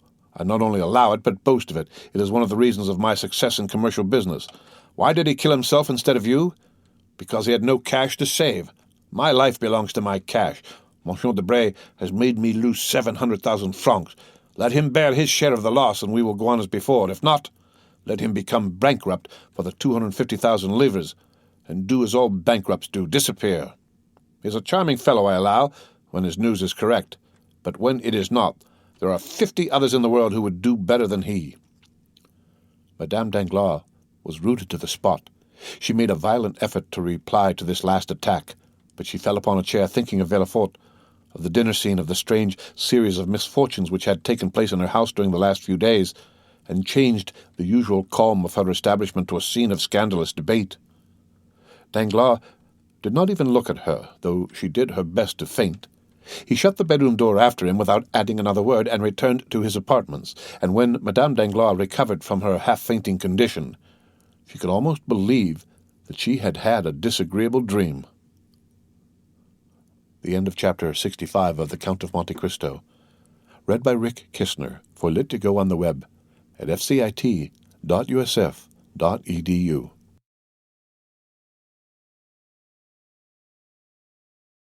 The Count of Monte Cristo by Alexandre Dumas. Chapter 66. Matrimonial Projects. The day following this scene, at the hour the banker usually chose to pay a visit to Madame Danglars on his way to his office, his coupe did not appear. At this time, that is, about 12:30, Madame Danglars ordered her carriage and went out. Danglars, hidden behind a curtain, watched the departure he had been waiting for. He gave orders that he should be informed as soon as Madame Danglars appeared, but at 2 o'clock she had not returned. He then called for his horses, drove to the chamber, and inscribed his name to speak against the budget. From 12 to 2 o'clock Danglars had remained in his study, unsealing his dispatches and becoming more and more sad every minute, heaping figure upon figure and receiving, among other visits, one from Major Cavalcanti, who, as stiff and exact as ever, presented himself precisely at the hour named the night before to terminate his business with the banker. On leaving the chamber, Danglars, who had shown violent marks of agitation during the sitting, and been more bitter than ever against the ministry, re-entered his carriage and told the coachman to drive to the Avenue des Champs-Élysées, number 30. Monte Cristo was at home, only he was engaged with someone and begged Danglars to wait for a moment in the drawing-room. While the banker was waiting in the ante-room, the door opened, and a man dressed as an abbé, and doubtless more familiar with the house than he was, came in, and instead of waiting, merely bowed, passed on to the farther apartments, and disappeared. A minute after, the door by which the priest had entered reopened, and Monte Cristo appeared. "Pardon me," said he, "my dear Baron, but one of my friends, the Abbé Busoni, whom you perhaps saw pass by, has just arrived in Paris. Not having seen him for a long time, I could not make up my mind to leave him sooner, so I hope this will be sufficient reason for my having made you wait." "Nay," said Danglars, "it is my fault. I have chosen my visit at the wrong time, and will retire." "Not at all. On the contrary. Be seated. But what is the matter with you? You look careworn. Really, you alarm me." "Melancholy in a capitalist, like the appearance of a comet, presages some misfortune to the world." "I have been in ill luck for several days," said Danglars, "and I have heard nothing but bad news." "Ah, indeed," said Monte Cristo. "Have you had another fall at the Bourse?" "No. I am safe for a few days at least. I am only annoyed about a bankrupt of Trieste." "Really? Does it appear to be Jacopo Manfredi?" "Exactly so. Imagine a man who has transacted business with me for I don't know how long, to the amount of 800,000 or 900,000 francs during the year. Never a mistake or delay. A fellow who paid like a prince. Well, I was 1,000,000 in advance with him, and now my fine Jacopo Manfredi suspends payment." "Really?"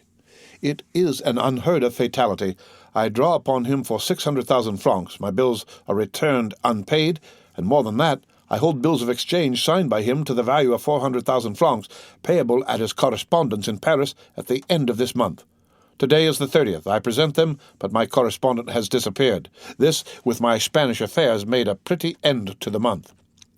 "Then you really lost by that affair in Spain?" "Yes. Only 700,000 francs out of my cash box, nothing more." "Why, how could you make such a mistake, such an old stager?" "Oh, it is all my wife's fault. She dreamed Don Carlos had returned to Spain. She believes in dreams. It is magnetism, she says, and when she dreams a thing, it is sure to happen, she assures me. On this conviction, I allow her to speculate. She having her bank and her stockbroker, she speculated and lost. It is true she speculates with her own money, not mine. Nevertheless, you can understand that when 700,000 francs leave the wife's pocket, the husband always finds it out. But you mean to say you have not heard of this? Why, the thing has made a tremendous noise." "Yes, I heard it spoken of, but I did not know the details, and then no one can be more ignorant than I am of the affairs in the Bourse." "Then you do not speculate?" "I? How could I speculate when I already have so much trouble in regulating my income? I should be obliged, besides my steward, to keep a clerk and a boy. But touching these Spanish affairs, I think that the Baroness did not dream the whole of the Don Carlos matter. The papers said something about it, did they not?" "Then you believe the papers?" "I? Oh, not the least in the world, only I fancied that the honest messenger was an exception to the rule, and that it only announced telegraphic dispatches." "Well, "That's what puzzles me," replied Danglars. "The news of the return of Don Carlos was brought by telegraph." "So that," said Monte Cristo, "you have lost nearly 1,700,000 francs this month." "Not nearly, indeed. That is exactly my loss." "Diable," said Monte Cristo compassionately. "It is a hard blow for a third-rate fortune." "Third-rate?" said Danglars, rather humble. "What do you mean by that?" "Well, certainly," continued Monte Cristo, "I make three assortments in fortune: first-rate, second-rate, and third-rate fortunes. I call those first-rate which are composed of treasures one possesses under one's hand, such as mines, lands, and funded property, in such states as France, Austria, and England, provided these treasures and property form a total of about 100 millions. I call those second-rate fortunes that are gained by manufacturing enterprises, joint stock companies, viceroyalties, and principalities, not drawing more than 1,500,000 francs, the whole forming a capital of about 50 millions. Finally, I call those third-rate fortunes which are composed of a fluctuating capital dependent upon the will of others or upon chances which a bankruptcy involves or a false telegram shakes, such as banks, speculations of the day, in fact, all operations under the influence of greater or less mischances, the whole bringing in a real or fictitious capital of about 15 millions. I think this is about your position, is it not?" "Confound it, yes," replied Danglars. "The result, then, of 6 more such months as this would be to reduce the third-rate house to despair." "Oh," said Danglars, becoming very pale, "how you are running on!" "Let us imagine 7 such months," continued Monte Cristo in the same tone. "Tell me, have you ever thought that 7 times 1,700,000 francs make nearly 12 millions? No, you have not? Well, you are right, for if you indulged in such reflections, you would never risk your principal, which is to the speculator what the skin is to civilized man. We have our clothes, some more splendid than others. This is our credit, but when a man dies, he has only his skin. In the same way, on retiring from business, you have nothing but your real principal of about 5 or 6 millions at the most, for third-rate fortunes are never more than a fourth of what they appear to be, like the locomotive on a railway, the size of which is magnified by the smoke and steam surrounding it. Well, out of the 5 or 6 millions which form your real capital, you have just lost nearly 2 millions, which must, of course, in the same degree diminish your credit and fictitious fortune. To follow out my simile, your skin has been opened by bleeding, and this, if repeated 3 or 4 times, will cause death. So pay attention to it, my dear Monsieur Danglars.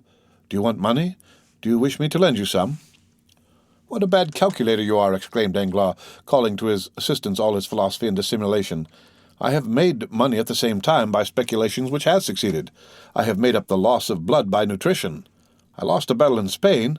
I have been defeated in Trieste, but my naval army in India will have taken some galleons, and my Mexican pioneers will have discovered some mine."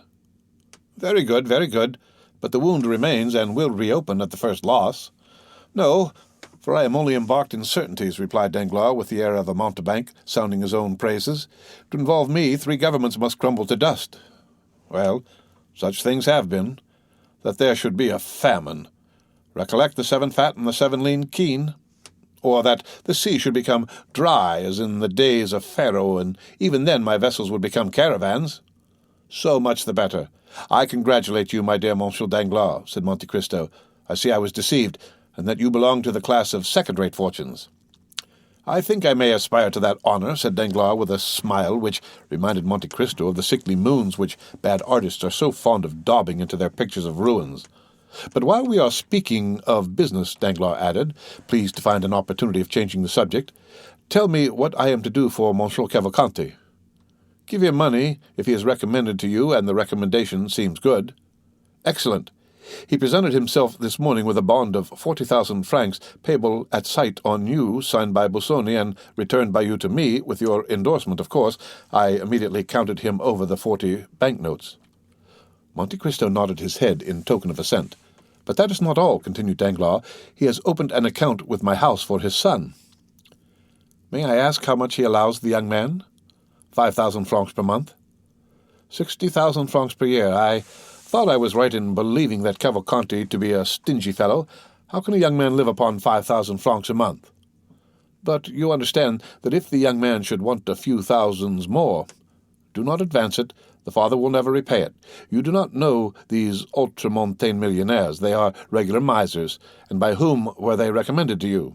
Oh, by the house of Fenzi, one of the best in Florence. I do not mean to say you will lose, but nevertheless mind you hold to the terms of the agreement. Would you not trust the Cavalcanti? I? Oh, I would advance 6 millions on his signature. I was only speaking in reference to the second-rate fortunes we were mentioning just now. And with all this, how unassuming he is. I should never have taken him for anything more than a mere major. And you would have flattered him, for certainly, as you say, he has no manner. The first time I saw him, he appeared to me like an old lieutenant who had grown mouldy under his epaulets. But all the Italians are the same. They are like old Jews when they are not glittering in oriental splendor. The young man is better, said Danglars. Yes, a little nervous perhaps, but upon the whole he appeared tolerable. I was uneasy about him. Why? Because you met him at my house just after his introduction into the world, as they told me. He has been travelling with a very severe tutor, and had never been to Paris before. Ah, I believe noblemen marry amongst themselves, do they not? Asked Danglars carelessly. They like to unite their fortunes. It is usual, certainly, but Cavalcanti is an original who does nothing like other people. I cannot help thinking that he has brought his son to France to choose a wife. Do you think so? I am sure of it. And you have heard his fortune mentioned? Nothing else was talked of, only some said he was worth millions, and others that he did not possess a farthing. And what is your opinion? I ought not to influence you, because it is only my own personal impression. Well, and it is that? My opinion is that all these old podestas, these ancient condottieri, for the Cavalcanti have commanded armies and governed provinces, my opinion, I say, is that they have buried their millions in corners, the secret of which they have transmitted only to their eldest sons, who have done the same from generation to generation, and the proof of this is seen in their yellow and dry appearance, like the florins of the Republic, which, from being constantly gazed upon, have become reflected in them. Certainly, said Danglars, and this is further supported by the fact of their not possessing an inch of land. Very little, at least. I know of none which Cavalcanti possesses, excepting his palace in Lucca. Ah, he has a palace, said Danglars, laughing. Come, that is something. Yes, and more than that, he lets it to the Minister of Finance while he lives in a simple house. Oh, as I told you before, I think the old fellow is very close. Come, you do not flatter him. I scarcely know him. I think I have seen him 3 times in my life. All I know relating to him is through Busoni and himself. He was telling me this morning that, tired of letting his property lie dormant in Italy, which is a dead nation, he wished to find a method, either in France or England, of multiplying his millions. But remember that, though I place great confidence in Busoni, I am not responsible for this. Never mind. Accept my thanks for the client you have sent me. It is a fine name to inscribe on my ledgers, and my cashier was quite proud of it when I explained to him who the Cavalcanti were. By the way, this is merely a simple question. When this sort of people marry their sons, do they give them any fortune? Oh, that depends upon circumstances. I know an Italian prince, rich as a gold mine, one of the noblest families in Tuscany, who, when his sons married according to his wish, gave them millions, and when they married against his consent, merely allowed them 30 crowns a month. Should Andrea marry according to his father's views, he will perhaps give him 1, 2, or 3 millions. For example, supposing it were the daughter of a banker, he might take an interest in the house of the father-in-law of his son. Then again, if he disliked his choice, the major takes the key, double-locks his coffer, and Master Andrea would be obliged to live like the sons of a Parisian family, by shuffling cards or rattling the dice. Ah, that boy will find out some Bavarian or Peruvian princess. He will want a crown and an immense fortune.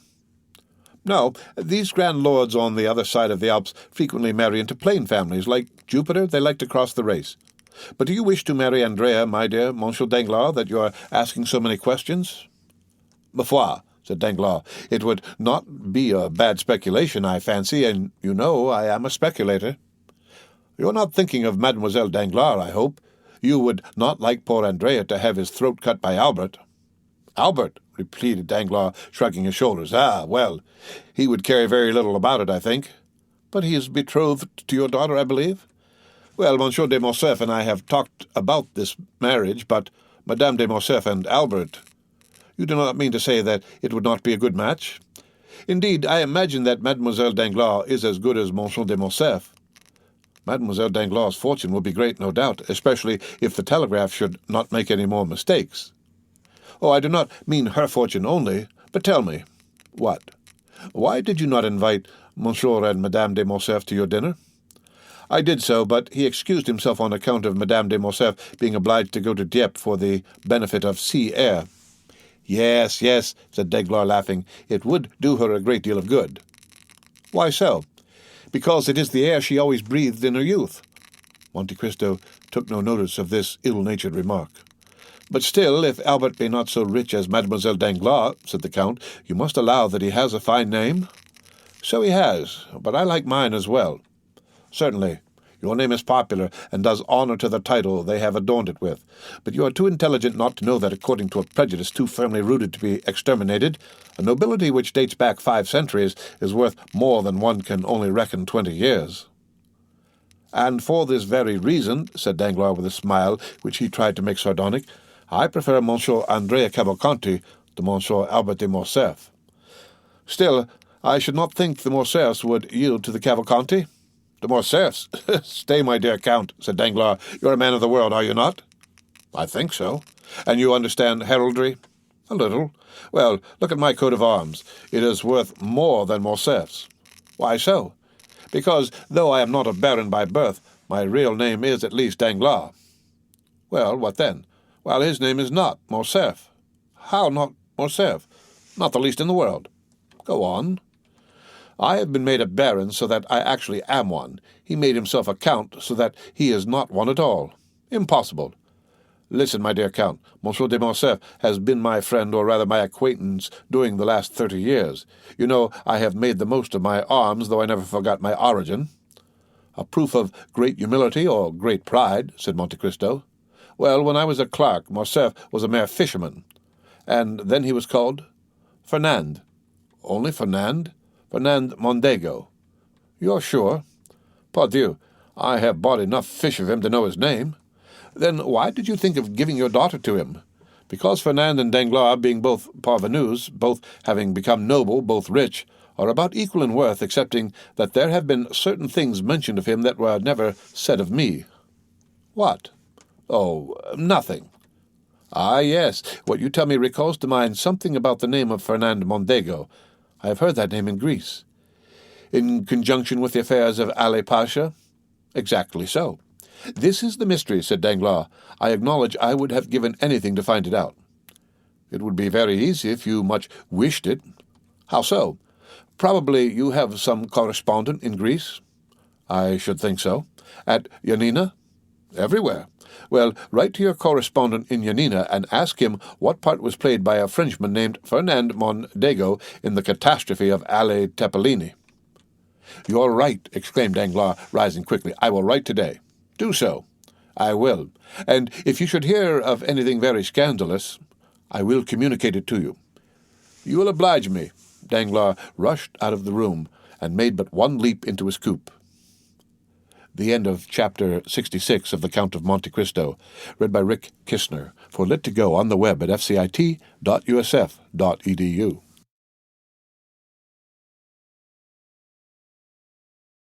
The Count of Monte Cristo, by Alexandre Dumas, Chapter 67, At the Office of the King's Attorney. Let us leave the banker driving his horses at their fullest speed, and follow Madame Danglars in her morning excursion. We have said that at 12:30, Madame Danglars had ordered her horses and had left home in the carriage. She directed her course towards the Faubourg Saint-Germain, went down the Rue Mazarine, and stopped at the Passage des Pont-Neuf. She descended and went through the passage. She was very plainly dressed, as would be the case with a woman of taste walking in the morning. At the Rue Guénégaud, she called a cab and directed the driver to go to the Rue des Harleys. As soon as she was seated in the vehicle, she drew from her pocket a very thick black veil, which she tied on to her straw bonnet. She then replaced the bonnet and saw with pleasure in a little pocket mirror that her white complexion and brilliant eyes were alone visible. The cab crossed the Pont-Neuf and entered the Rue des Harleys by the Place Dauphine. The driver was paid as the door opened, and, stepping lightly up the stairs, Madame Danglars soon reached the Salle des Pas Perdus. There was a great deal going on that morning, and many businesslike persons at the Palais, Businesslike persons pay very little attention to women, and Madame Danglars crossed the hall without exciting any more attention than any other woman calling upon her lawyer. There was a great press of people in M. de Villefort's antechamber, but Madame Danglars had no occasion even to pronounce her name. The instant she appeared, the doorkeeper rose, came to her, and asked her whether she was not the person with whom the procureur had made an appointment, and on her affirmative answer being given, he conducted her by a private passage to M. de Villefort's office. The magistrate was seated in an armchair writing, with his back towards the door. He did not move as he heard it open, and the doorkeeper pronounced the words, "Walk in, madame," and then reclose it. But no sooner had the man's footsteps ceased than he started up, drew the bolts, closed the curtains, and examined every corner of the room. Then, when he had assured himself that he could neither be seen nor heard, and was consequently relieved of doubts, he said, "Thanks, madame, thanks for your punctuality," and he offered a chair to Madame Danglars, which she accepted, for her heart beat so violently that she felt nearly suffocated. "It is a long time, madame," said the procureur, describing a half-circle with his chair so as to place himself exactly opposite to Madame Danglars. "It is a long time since I had the pleasure of speaking alone with you, and I regret that we have only now met to enter upon a painful conversation. Nevertheless, sir, you see I have answered your first appeal, although certainly the conversation must be much more painful for me than for you." Villefort smiled bitterly. "It is true, then," he said, uttering his thoughts aloud. Then, addressing his companion, "It is true, then, that all our actions leave their traces, some sad, others bright, on our paths. It is true that every step in our lives is like the course of an insect on the sands. It leaves its track. Alas, to many the path is traced by tears." "Sir," said Madame Danglars, "you can feel for my emotion, can you not? Spare me, then, I beseech you. When I look at this room, whence so many guilty creatures have departed, trembling and ashamed, when I look at that chair, before which I now sit, trembling and ashamed, oh, it requires all my reason to convince me that I am not a very guilty woman, and you a menacing judge." Villefort dropped his head and sighed. "And I," he said, "I feel that my place is not in the judge's seat, but on the prisoner's stool." "You?" said Madame Danglars. "Yes, I." "I think, sir, you exaggerate your situation," said Madame Danglars, whose beautiful eyes sparkled for a moment. "The paths of which you were just speaking have been traced by all young men of ardent imaginations. Besides the pleasure, there is always remorse from the indulgence of our passions. And, after all, what have you men to fear from all this? The world excuses, and notoriety ennobles you." "Madame," replied Villefort, "you know that I am no hypocrite, or at least that I never deceive without a reason. If my brow be severe, it is because many misfortunes have clouded it. If my heart be petrified, it is that it might sustain the blows it has received.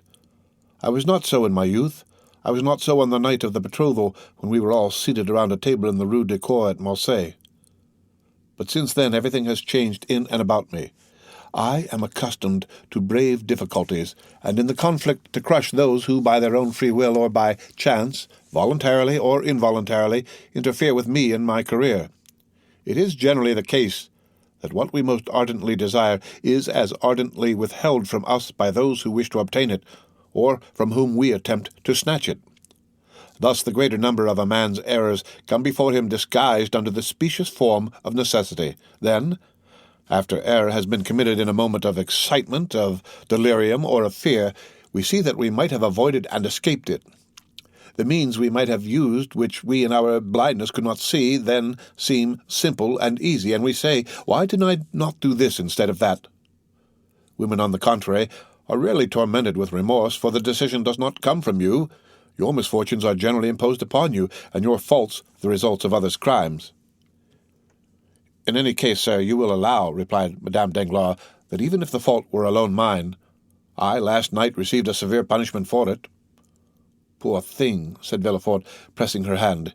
It was too severe for your strength, for you were twice overwhelmed, and yet— Well, I must tell you. Collect all your courage, for you have not yet heard all. Ah, exclaimed Madame Danglars, alarmed, what is there more to hear? You only look back to the past, and it is indeed bad enough. Well, picture to yourself a future more gloomy still, certainly frightful, perhaps sanguinary. The Baroness knew how calm Villefort naturally was, and his present excitement frightened her so much that she opened her mouth to scream, but the sound died in her throat. "How has this terrible past been recalled?" cried Villefort. "How is it that it has escaped from the depths of the tomb and the recesses of our hearts, where it was buried, to visit us now like a phantom, whitening our cheeks and flushing our brows with shame?" "Alas," said Hermione, "doubtless it is chance." "Chance?" replied Villefort. "No, no, madame, there is no such thing as chance." "Oh, yes.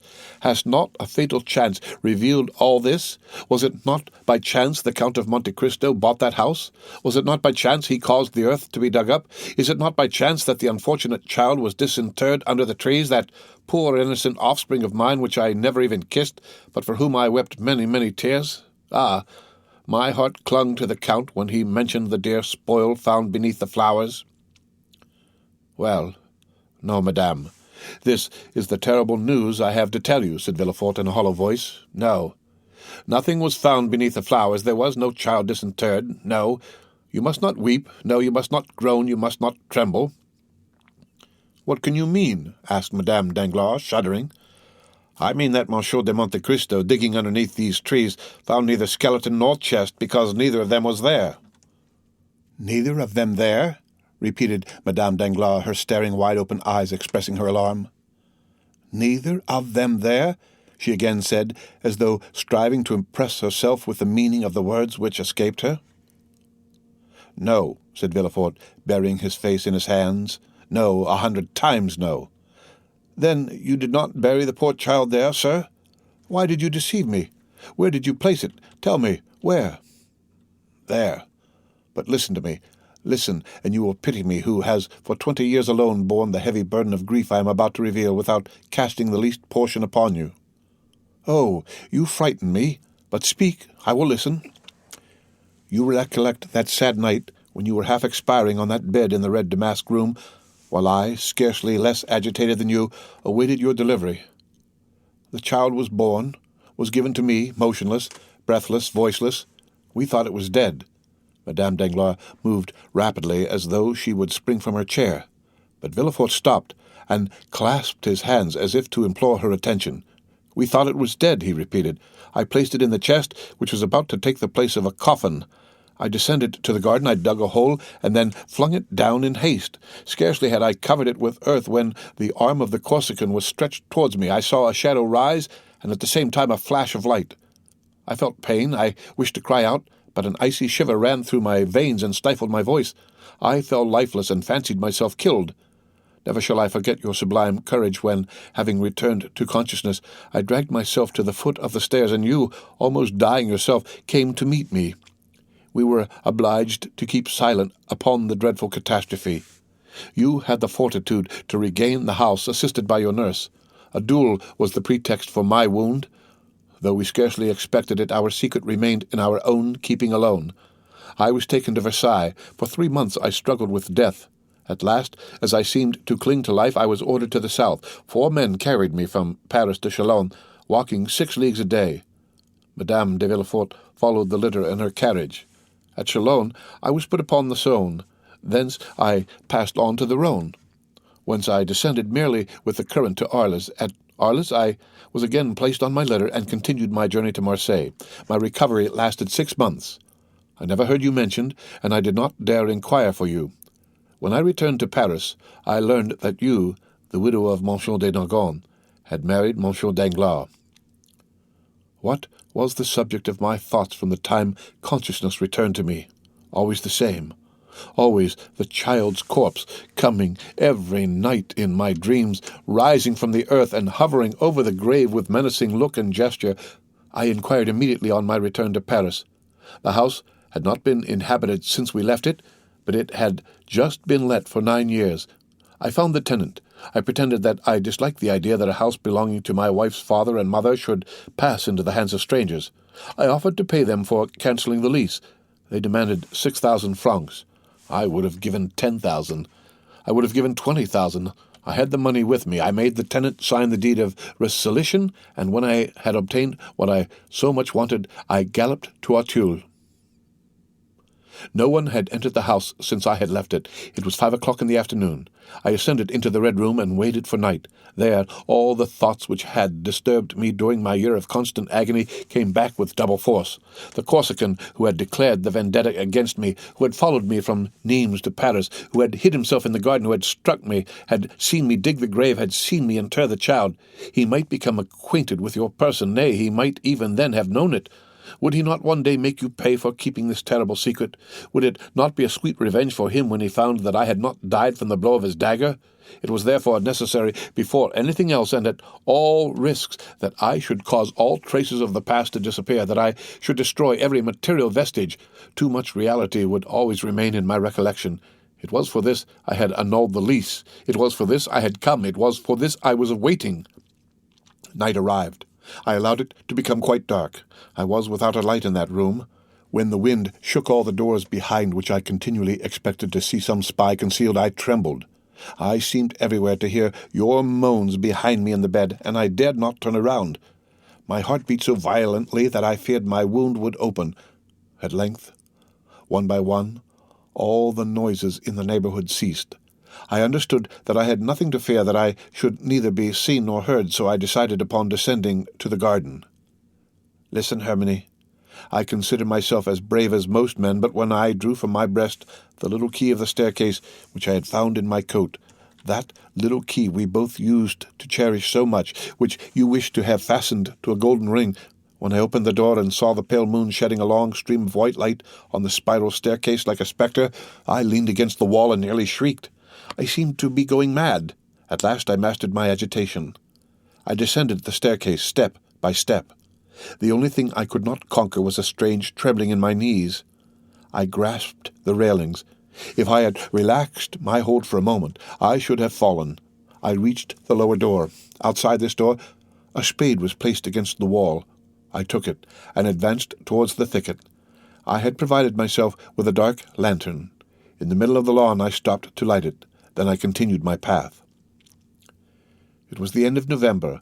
All the verdure of the garden had disappeared. The trees were nothing more than skeletons with their long, bony arms, and the dead leaves sounded on the gravel under my feet.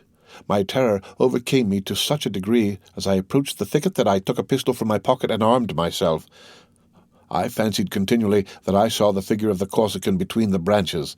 I examined the thicket with my dark lantern. It was empty. I looked carefully around. I was indeed alone. No noise disturbed the silence but the owl, whose piercing cries seemed to be calling up the phantoms of the night. I tied my lantern to a forked branch I had noticed a year before at the precise spot where I stopped to dig the hole. The grass had grown very thickly there during the summer, and when autumn arrived no one had been there to mow it. Still, one place where the grass was thin attracted my attention. It evidently was there I had turned up the ground. I went to work. The hour, then, for which I had been waiting during the last year, had at length arrived. How I worked! How I hoped! How I struck every piece of turf, thinking to find some resistance to my spade. But no, I found nothing, though I had made a hole twice as large as the first. I thought I had been deceived, had mistaken the spot. I turned round. I looked at the trees. I tried to recall the details which had struck me at the time. A cold, sharp wind whistled through the leafless branches, and yet the drops fell from my forehead.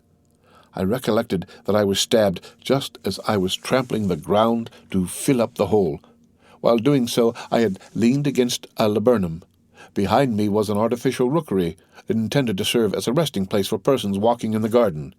In falling, my hand, relaxing its hold of the laburnum, felt the coldness of the stone. On my right, I saw the tree. Behind me, the rock. I stood in the same attitude and threw myself down.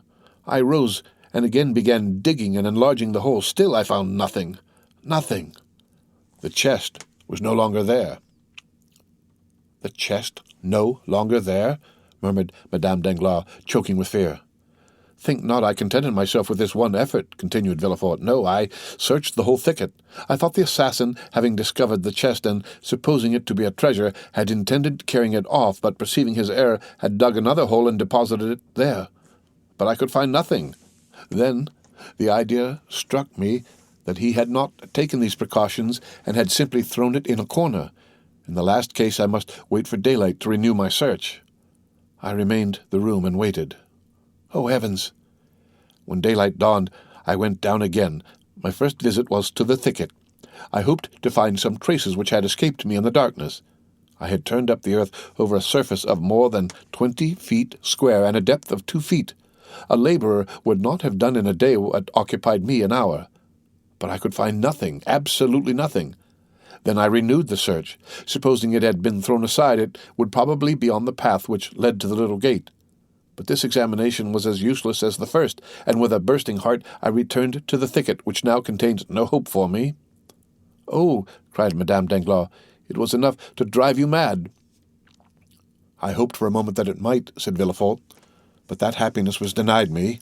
However, recovering my strength and my ideas, why, said I, should that man have carried away the corpse?" "But you said," replied Madame Danglars, "he would require it as a proof." "Ah, no, madame, that could not be. Dead bodies are not kept a year. They are shown to a magistrate, and the evidence is taken. Now nothing of the kind has happened." "What then?" asked Hermione, trembling violently. "Something more terrible, more fatal, more alarming for us. The child was perhaps alive, and the assassin may have saved it." Madame Danglars uttered a piercing cry, and seizing Villefort's hands, exclaimed, "My child was alive?" said she. "You buried my child alive? You were not certain my child was dead, and you buried it? Ah!" Madame Danglars had risen, and stood before the procureur, whose hands she wrung in her feeble grasp. "I know not, I merely suppose so, as I might suppose anything else," replied Villefort, with a look so fixed it indicated that his powerful mind was on the verge of despair and madness. "Oh, my child, my poor child!" cried the Baroness, falling on her chair and stifling her sobs in her handkerchief. Villefort, becoming somewhat reassured, perceived that to avert the maternal storm gathering over his head, he must inspire Madame Danglars with the terror he felt. "You understand, then, that if it were so," said he, rising in his turn, and approaching the Baroness to speak to her in a lower tone, "we are lost. This child lives, and someone knows it lives. Someone is in possession of our secret, and since Monte Cristo speaks before us of a child disinterred when that child could not be found, it is he who is in possession of our secret." "Just God! Avenging God!" murmured Madame Danglars. Villefort's only answer was a stifled groan. "But the child, sir!" repeated the agitated mother. "How I have searched for him!" replied Villefort, wringing his hands. "How I have called him in my long, sleepless nights! How I have longed for royal wealth, to purchase 1,000,000 of secrets from 1,000,000 of men, and to find mine among them! At last, one day, when for the 100th time I took up my spade, I asked myself again and again what the Corsican could have done with the child. A child encumbers a fugitive. Perhaps on perceiving it was still alive, he had thrown it into the river." "Impossible!" cried Madame Danglars. "A man may murder another out of revenge, but he would not deliberately drown a child." "Perhaps," continued Villefort, "he had put it in the foundling hospital." "Oh, yes, yes," cried the Baroness, "my child is there." I ran to the hospital, and learned that the same night, the night of the 20th of September, a child had been brought there, wrapped in part of a fine linen napkin, purposely torn in half. This portion of the napkin was marked with half a baron's crown and the letter H. "Truly, truly," said Madame Danglars, "all my linen is marked thus. Monsieur de Nargonne was a baronet, and my name is Hermione. Thank God my child was not then dead." "No, it was not dead. And you can tell me so without fearing to make me die of joy? Where is the child?" Villefort shrugged his shoulders. "Do I know?" said he. "And do you believe that if I knew I would relate to you all its trials and all its adventures, as would a dramatist or a novel writer? Alas, no, I know not. A woman, about 6 months after, came to claim it, with the other half of the napkin. This woman gave all the requisite particulars, and it was entrusted to her." "But you should have inquired for the woman. You should have traced her." "And what do you think I did? I feigned a criminal process, and employed all the most acute bloodhounds and skilful agents in search of her. They traced her to Chalon, and there they lost her." "They lost her?" "Yes, forever." Madame Danglars had listened to this recital with a sigh. A tear or a shriek for every detail. "And this is all," said she, "and you stopped there?" "Oh, no," said Villefort. "I never ceased to search and to inquire. However, the last 2 or 3 years I had allowed myself some respite. But now I will begin with more perseverance and fury than ever, since fear urges me, not my conscience." "But," replied Madame Danglars, "the Count of Monte Cristo can know nothing, or he would not seek our society as he does." "Oh, the wickedness of man is very great," said Villefort, "since it surpasses the goodness of God. Did you observe that man's eyes while he was speaking to us?" "No." "But have you ever watched him carefully?" "Doubtless he is capricious, but that is all. One thing alone struck me. Of all the exquisite things he placed before us, he touched nothing. I might have suspected he was poisoning us." "And you see, you would have been deceived." "Yes, doubtless. But believe me, that man has other projects. For that reason I wished to see you, to speak to you, to warn you against every one, but especially against him." "Tell me," cried Villefort, fixing his eyes more steadfastly on her than he had ever done before, "did you ever reveal to any one our connection?" "Never. To any one." "You understand me," replied Villefort affectionately, "when I say any one. Pardon my urgency. To any one living, I mean." Yes, I understand very well," ejaculated the Baroness. "Never, I swear to you." "Were you ever in the habit of writing in the evening what had transpired in the morning? Do you keep a journal?" "No. My life has been passed in frivolity. I wish to forget it myself." "Do you talk in your sleep?" "I sleep soundly like a child. Do you not remember?" The colour mounted to the Baroness's face, and Villefort turned awfully pale. "It is true," said he, in so low a tone that he could hardly be heard. "Well?" said the Baroness. "Well, I understand what I now have to do," replied Villefort. "In less than 1 week from this time I will ascertain who this Monsieur de Monte Cristo is, whence he comes, where he goes, and why he speaks in our presence of children that have been disinterred in a garden." Villefort pronounced these words with an accent which would have made the Count shudder had he heard him. Then he pressed the hand the Baroness reluctantly gave him, and led her respectfully back to the door. Madame Danglars returned in another cab to the passage on the other side, of which she found her carriage, and her coachman sleeping peacefully on his box while waiting for her. The end of Chapter 67 of The Count of Monte Cristo, read by Rick Kistner, for Lit to Go on the web at fcit.usf.edu.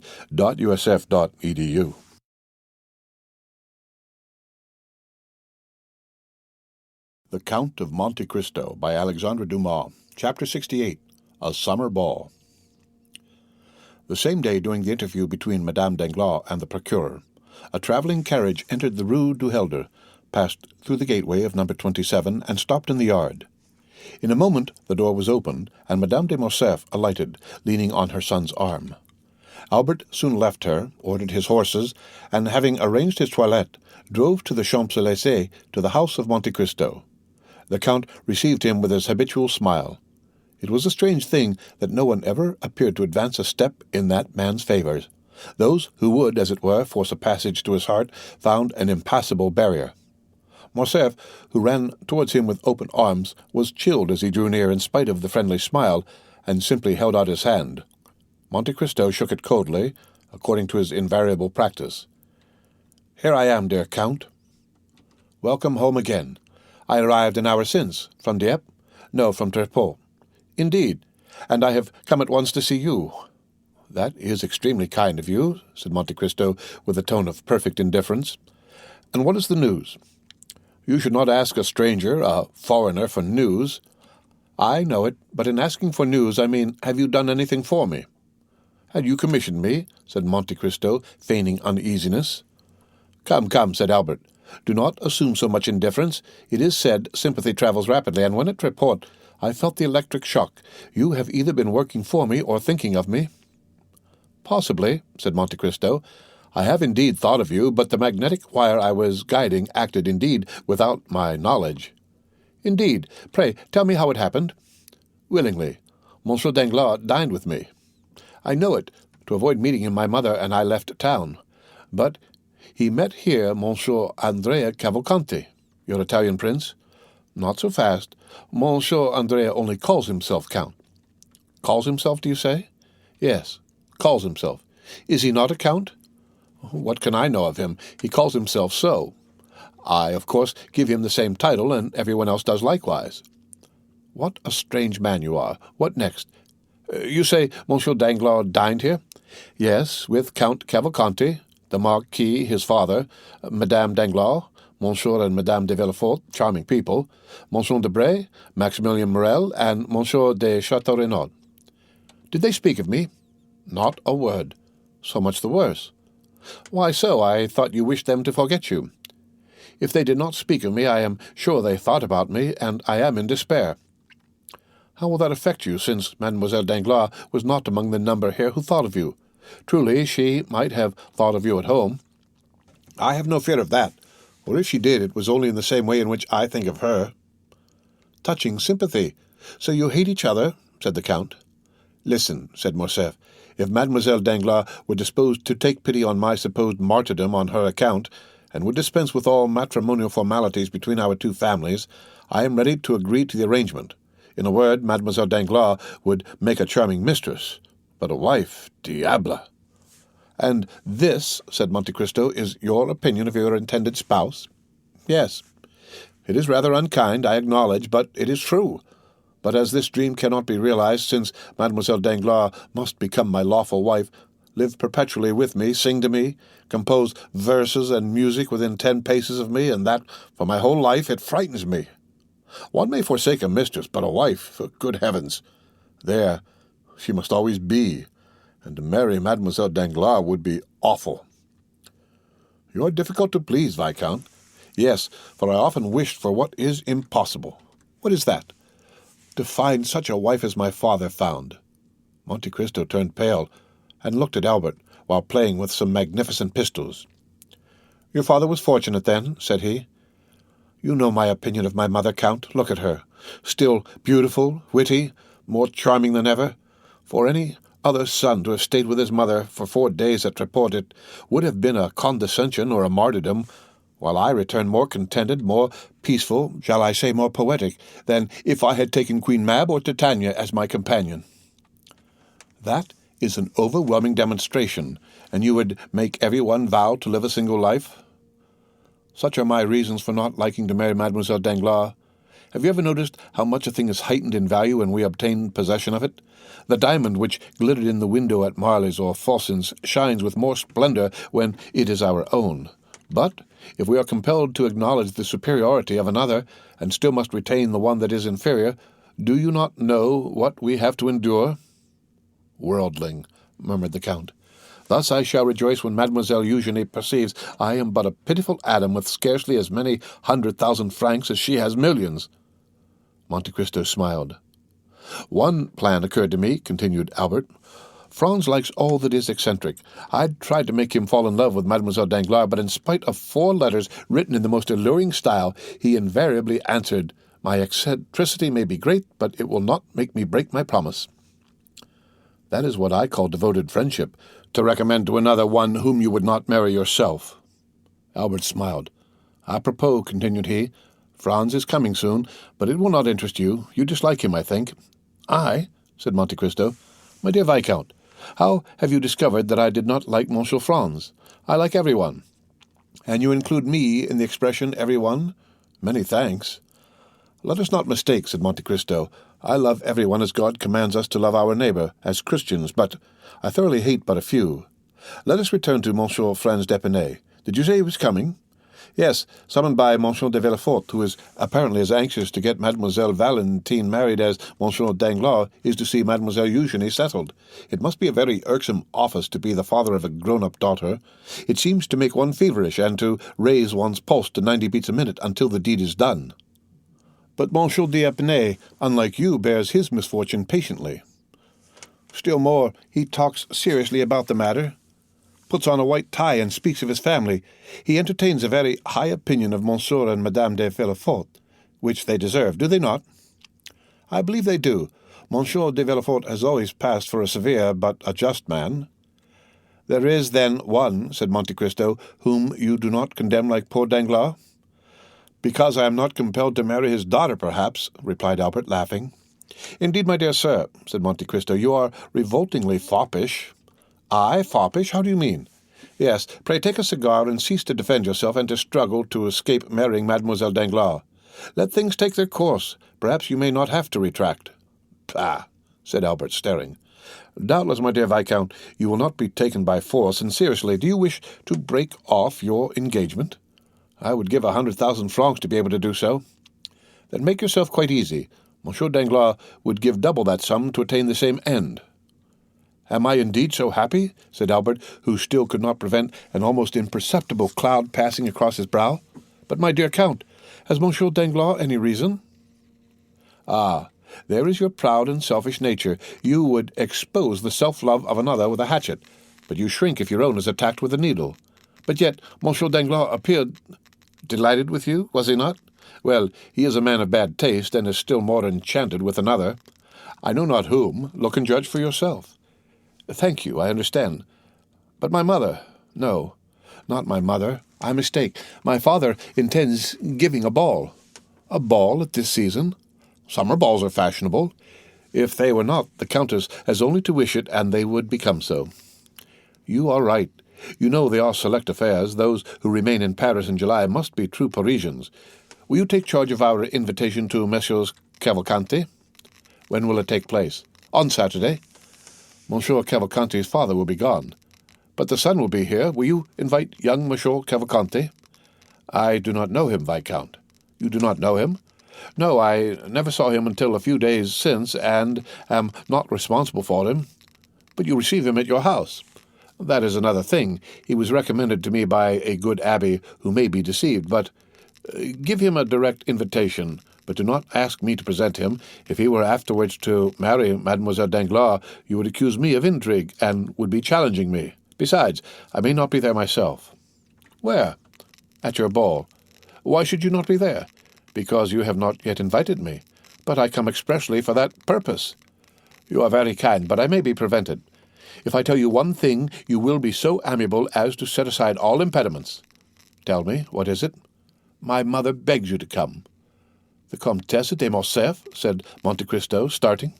"Ah, Count," said Albert, "I assure you Madame de Morcerf speaks freely to me, and if you have not felt those sympathetic fibres of which I spoke just now through within you, you must be entirely devoid of them, for during the last 4 days we have spoken of no one else."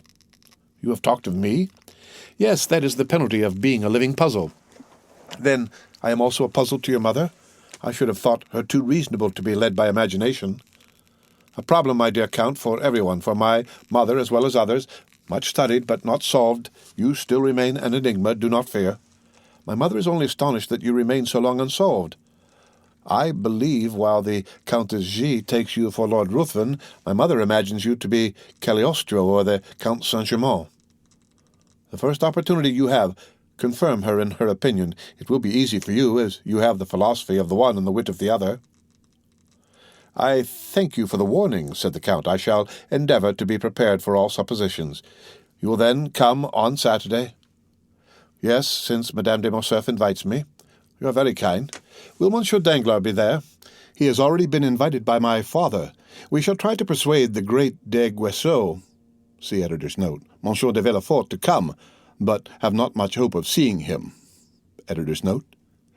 The reference to d'Aguesseau refers to a magistrate and orator of great eloquence who was Chancellor of France under Louis XV.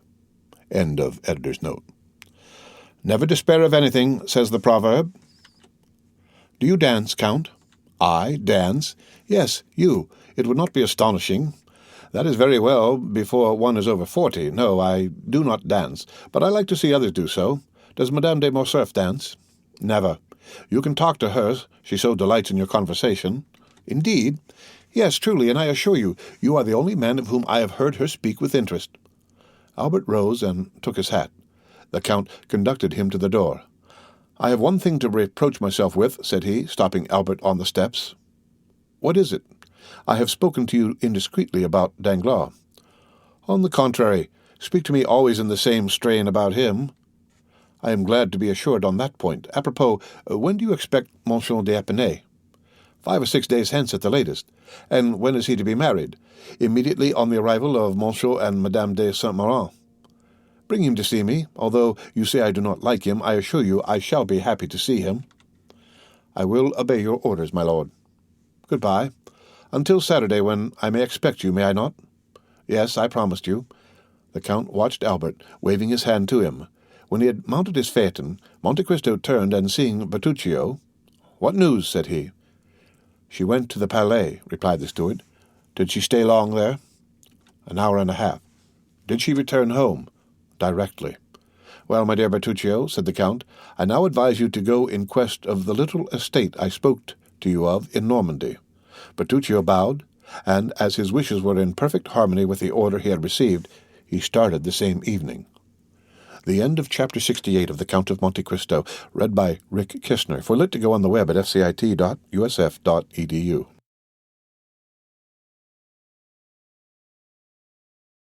The Count of Monte Cristo, by Alexandre Dumas, Chapter 69, The Inquiry.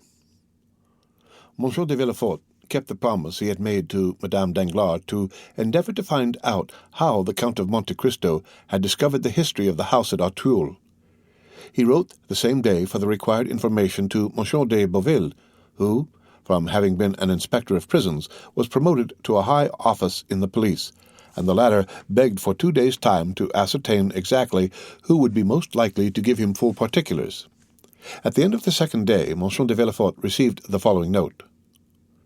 "The person called the Count of Monte Cristo is an intimate acquaintance of Lord Wilmore, a rich foreigner who is sometimes seen in Paris and who is there at this moment. He is also known to the Abbé Busoni, a Sicilian priest of high repute in the East, where he has done much good." Monsieur de Villefort replied by ordering the strictest inquiries to be made respecting these two persons. His orders were executed, and the following evening he received these details. The abbé, who was in Paris only for a month, inhabited a small 2-storied house behind St. Sulpice. There were 2 rooms on each floor, and he was the only tenant. The 2 lower rooms consisted of a dining room with a table, chairs, and sideboard of walnut, and a wainscoted parlor without ornaments, carpet, or timepiece. It was evident that the abbé limited himself to objects of strict necessity. He preferred to use the sitting-room upstairs, which was more library than parlor, and was furnished with theological books and parchments, in which he delighted to bury himself for months at a time, according to his valet de chambre. His valet looked at the visitors through a sort of wicket, and if their faces were unknown to him, or displeased him, he replied that the abbé was not in Paris, an answer which satisfied most persons, because the abbé was known to be a great traveller. Besides, whether at home or not, whether in Paris or Cairo, the abbé always left something to give away, which the valet distributed through this wicket in his master's name. The other room near the library was a bedroom, a bed without curtains, 4 armchairs, and a couch covered with yellow Utrecht velvet, composed with a prie-dieu, all its furniture. Lord Wilmore resided in Rue Fontaine Saint-Georges. He was one of those English tourists who consume a large fortune in travelling. He hired the apartment in which he lived furnished, passed only a few hours in the day there, and rarely slept there. One of his peculiarities was never to speak a word of French, which he, however, wrote with great facility.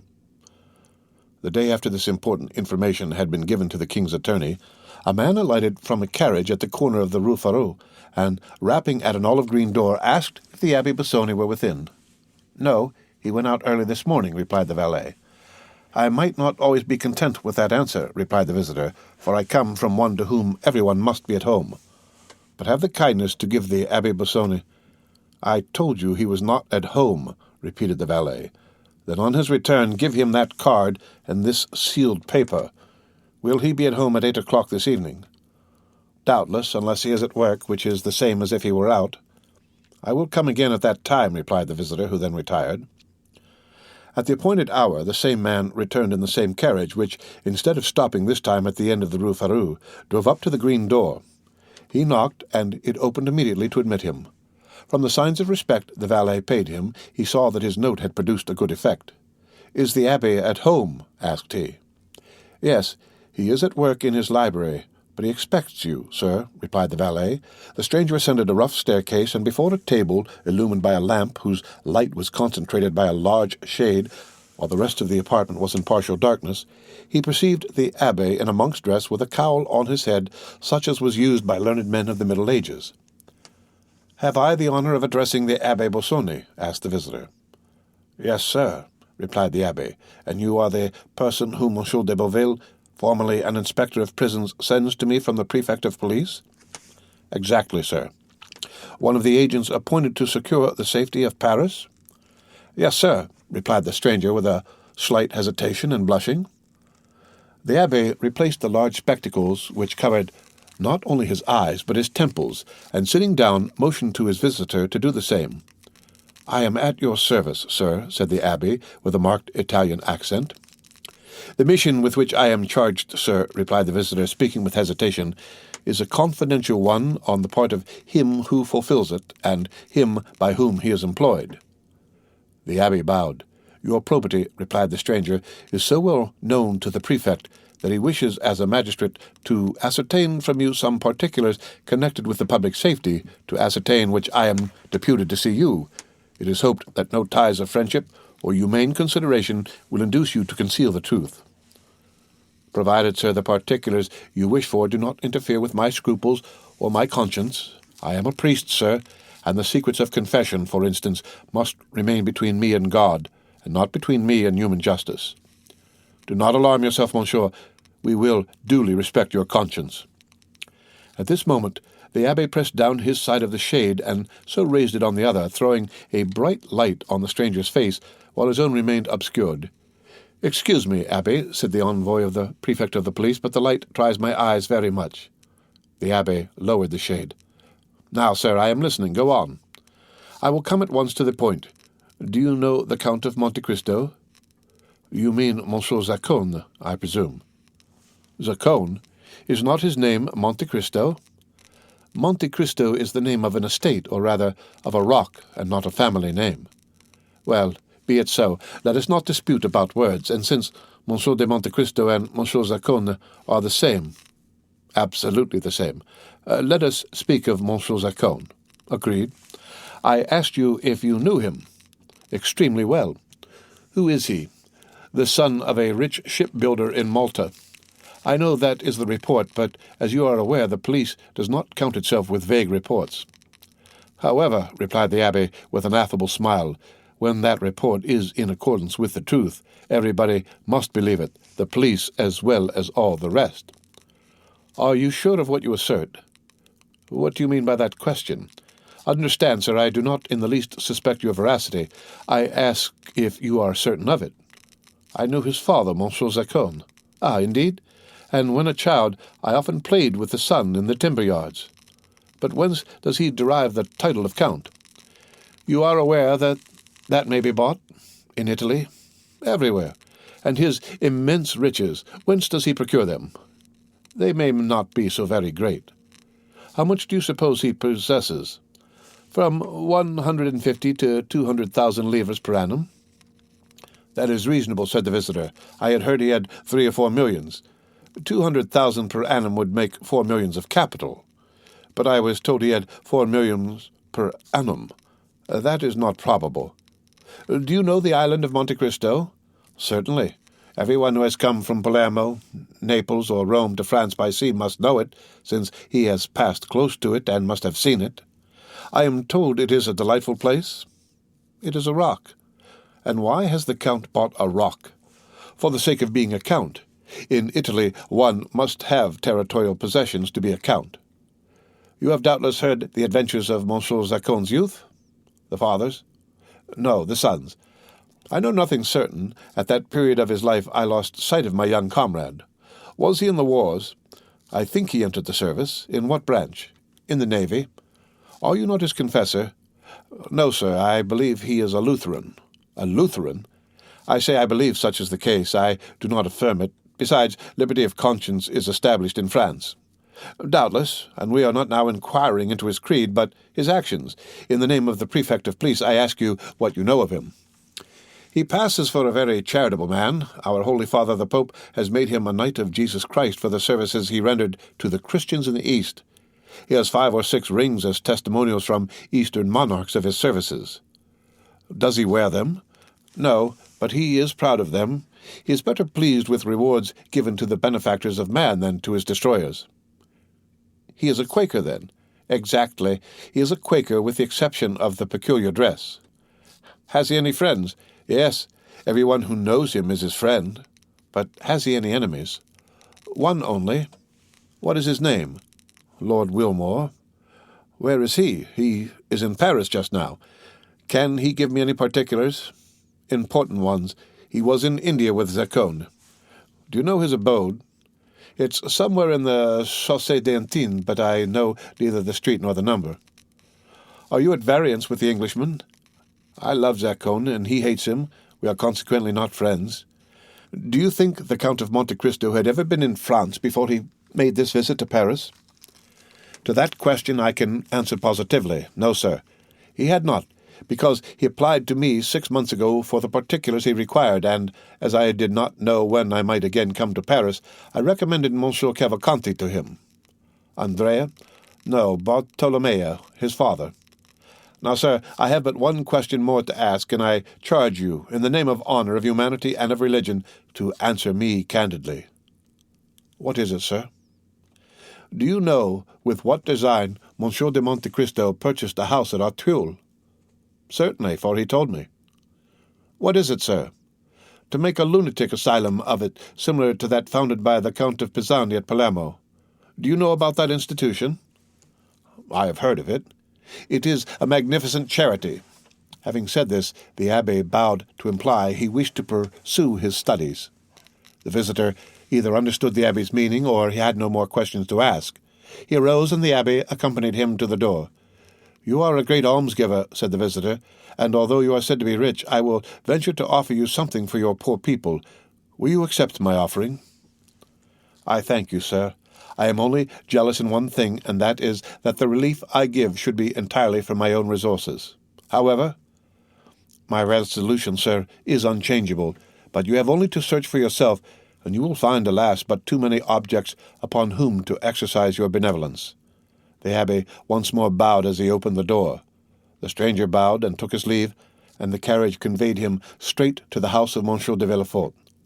An hour afterwards the carriage was again ordered, and this time it went to the Rue Fontaine Saint-Georges, and stopped at number 5, where Lord Wilmore lived. The stranger had written to Lord Wilmore requesting an interview, which the latter had fixed for 10 o'clock. As the envoy of the prefect of police arrived 10 minutes before 10, he was told that Lord Wilmore, who was precision and punctuality personified, was not yet come in, but that he would be sure to return as the clock struck.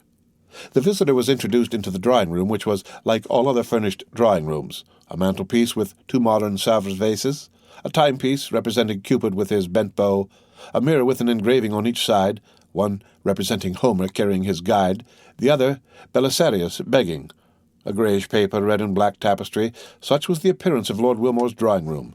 It was illuminated by lamps with ground-glass shades, which gave only a feeble light, as if out of consideration for the envoy's weak sight.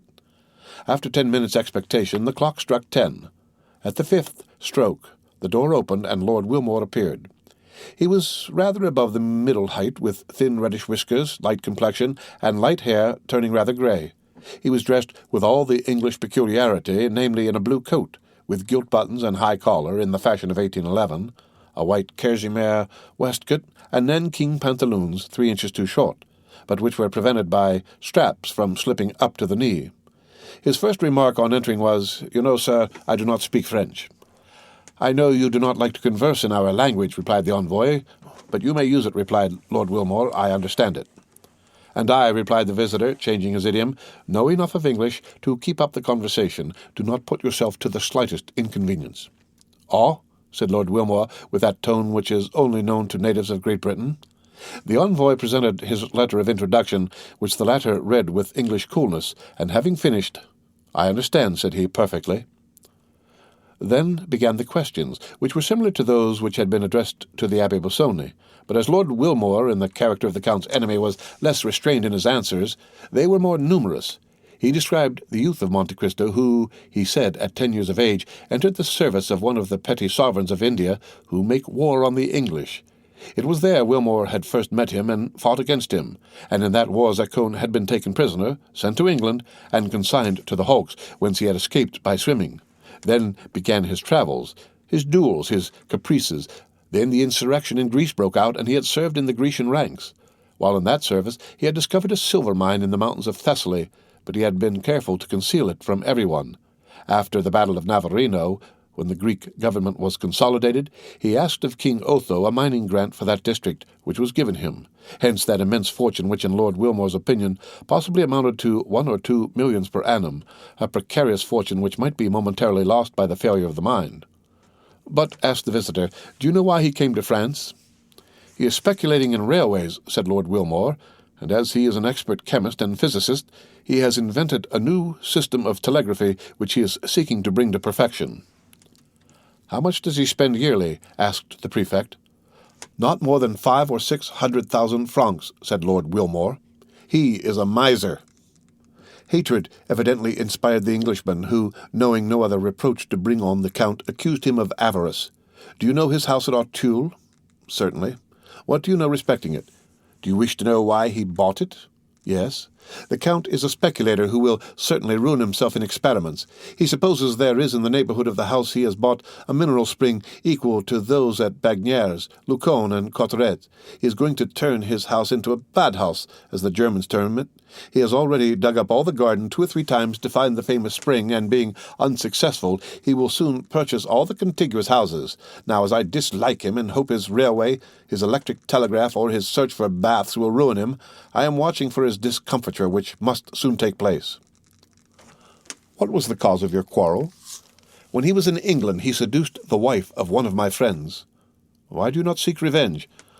"I have already fought 3 duels with him," said the Englishman, "the first with the pistol, the second with the sword, and the third with the sabre." "And what was the result of those duels?" "The first time he broke my arm, the second he wounded me in the breast, and the third time made this large wound." The Englishman turned down his shirt-collar and showed a scar whose redness proved it to be a recent one. "So that, you see, there is a deadly feud between us. But," said the envoy, "you do not go about it in the right way to kill him, if I understand you correctly."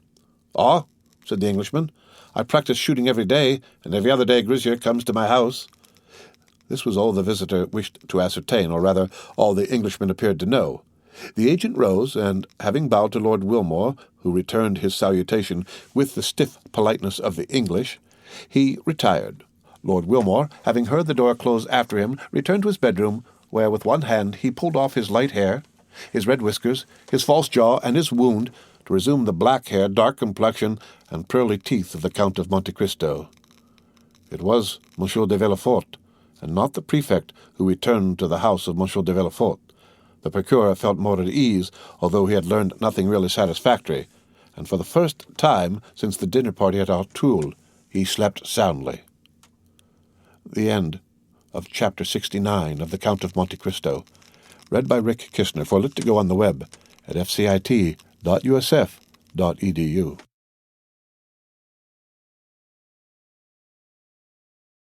The Count of Monte Cristo by Alexandre Dumas, Chapter 70, The Ball. It was in the warmest days of July when, in due course of time, the Saturday arrived upon which the ball was to take place at Monsieur de Morcerf's. It was 10 o'clock at night. The branches of the great trees in the garden of the Count's house stood out boldly against the azure canopy of heaven, which was studded with golden stars, but where the last fleeting clouds of a vanishing storm yet lingered. From the apartments on the ground floor might be heard the sound of music, with the whirl of the waltz and gallop, while brilliant streams of light shone through the openings of the Venetian blinds. At this moment the garden was only occupied by about 10 servants, who had just received orders from their mistress to prepare the supper, the serenity of the weather continuing to increase. Until now it had been undecided whether the supper should take place in the dining-room or under a long tent erected on the lawn, but the beautiful blue sky, studded with stars, had settled the question in favor of the lawn. The gardens were illuminated with colored lanterns, according to the Italian custom, and, as is usual in countries where the luxuries of the table, the rarest of all luxuries in their complete form, are well understood, the supper table was loaded with wax lights and flowers. At the time the Countess of Morcerf returned to the rooms after giving her orders, many guests were arriving, more attracted by the charming hospitality of the Countess than by the distinguished position of the Count. For owing to the good taste of Mercedes, one was sure of finding some devices at her entertainment worthy of describing, or even copying in case of need. Madame Danglars, in whom the events we have related had caused deep anxiety, had hesitated about going to Madame de Morcerf's, when during the morning her carriage happened to meet that of Villefort. The latter made a sign, and when the carriages had run close together, said, "You are going to Madame de Morcerf's, are you not?" "No," replied Madame Danglars, "I am too ill." "You are wrong," replied Villefort significantly. "It is important that you should be seen there." "Do you think so?" asked the Baroness. "I do." "In that case I will go." And the two carriages passed on towards their different destinations. Madame Danglars therefore came not only beautiful in person, but radiant with splendor. She entered by one door at the time when Mercédès appeared at the door. The Countess took Albert to meet Madame Danglars. He approached, paid her some well-merited compliments on her toilette, and offered his arm to conduct her to a seat. Albert looked around him. "You are looking for my daughter," said the Baroness, smiling. "I confess it," replied Albert. "Could you have been so cruel as not to bring her?" "Calm yourself. She has met Mademoiselle de Villefort, and has taken her arm. See, they are following us, both in white dresses, one with a bouquet of camellias, the other with one of myosotis. But tell me—" "Well, what do you wish to know?" "Will not the Count of Monte Cristo be here tonight?" 17, replied Albert. "What do you mean?" "I only mean that the Count seems the rage," replied the Viscount, smiling, "and that you are the 17th person that has asked me the same question. The Count is in fashion. I congratulate him upon it." "And have you replied to every one as you have to me?" "Ah, to be sure, I have not answered you. Be satisfied, we shall have this lion. We are among the privileged ones. Were you at the opera yesterday?" "No." "He was there." "Ah, indeed. And did the eccentric person commit any new originality?" "Can he be seen without doing so?" "Ursula was dancing in the Diable Boiteux. The Greek princess was in ecstasies.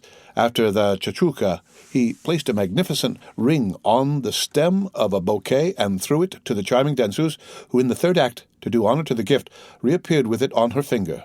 And the Greek princess, will she be here?" "No, you will be deprived of that pleasure. Her position in the Count's establishment is not sufficiently understood." "Wait, leave me here, and go and speak to Madame de Villefort, who is trying to attract your attention." Albert bowed to Madame Danglars, and advanced towards Madame de Villefort, whose lips opened as he approached. "I wager anything," said Albert, interrupting her, "that I know what you were about to say." "Well, what is it? If I guessed rightly, will you confess it?" "Yes." "On your honor?" "On my honor." "You are going to ask me if the Count of Monte Cristo had arrived or was expected." "Not at all. It is not of him that I am now thinking. I was going to ask you if you had received any news of Monsieur Franz." "Yes, yesterday." "What did he tell you?" "That he was leaving at the same time as his letter." "Well, now then, the Count?" "The Count will come, of that you may be satisfied." "You know that he has another name besides Monte Cristo?" "No, I did not know it. Monte Cristo is the name of an island, and he has a family name." "I never heard it." "Well, then, I am better informed than you. His name is Zaccone." "It is possible.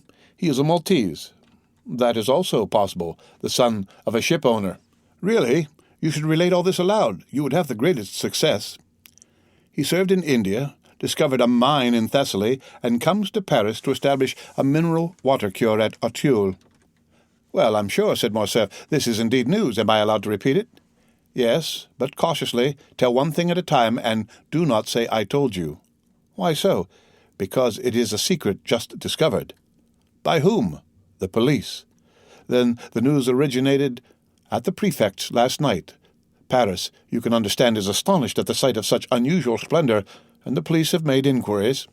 "Well, well, nothing more is wanting than to arrest the Count as a vagabond on the pretext of his being too rich. Indeed, that doubtless would have happened if his credentials had not been so favorable." "Poor Count! And is he aware of the danger he has been in?" "I think not." "Then it will be but charitable to inform him when he arrives. I will not fail to do so." Just then a handsome young man with bright eyes, black hair, and glossy moustache respectfully bowed to Madame de Villefort. Albert extended his hand. "Madame," said Albert, "allow me to present to you Monsieur Maximilien Morel, captain of Spahis, one of our best, and above all of our bravest officers." "I have already had the pleasure of meeting this gentleman at Auteuil, at the house of the Count of Monte Cristo," replied Madame de Villefort, turning away with marked coldness of manner. This answer, and especially the tone in which it was uttered, chilled the heart of poor Morel. But a recompense was in store for him. Turning around, he saw near the door a beautiful fair face, whose large blue eyes were, without any marked expression, fixed upon him, while the bouquet of myosotis was gently raised to her lips. The salutation was so well understood that Morel, with the same expression in his eyes, placed his handkerchief to his mouth, and these two living statues, whose hearts beat so violently under their marble aspect, separated from each other by the whole length of the room, forgot themselves for a moment, or rather forgot the world in their mutual contemplation. They might have remained much longer lost in one another without anyone noticing their abstraction. The Count of Monte Cristo had just entered. We have already said that there was something in the Count which attracted universal attention whenever he appeared. It was not the coat, unexceptional in its cut, though simple and unornamented. It was not the plain white waistcoat. It was not the trousers that displayed the foot so perfectly formed. It was none of these things that attracted the attention. It was his pale complexion, his waving black hair, his calm and serene expression, his dark and melancholy eye, his mouth chiseled with such marvelous delicacy, which so easily expressed such high disdain. These were what fixed the attention of all upon him. Many men might have been handsomer, but certainly there could be none whose appearance was more significant, if the expression may be used. Everything about the Count seemed to have its meaning, for the constant habit of thought which he had acquired had given an ease and vigor to the expression of his face, and even to the most trifling gesture scarcely to be understood. Yet the Parisian world is so strange that even all this might not have won attention, had there not been connected with it a mysterious story gilded by an immense fortune. Meanwhile, he advanced through the assemblage of guests under a battery of curious glances towards Madame de Morcerf, who, standing before a mantelpiece ornamented with flowers, had seen his entrance in a looking-glass placed opposite the door, and was prepared to receive him. She turned towards him with a serene smile, just at the moment he was bowing to her. No doubt she fancied the Count would speak to her, while on his side the Count thought she was about to address him. But both remained silent, and after a mere bow, Monte Cristo directed his steps to Albert, who received him cordially. "Have you seen my mother?" asked Albert. "I have just had the pleasure," replied the Count, "but I have not seen your father. See, he is down there talking politics with that little group of great geniuses."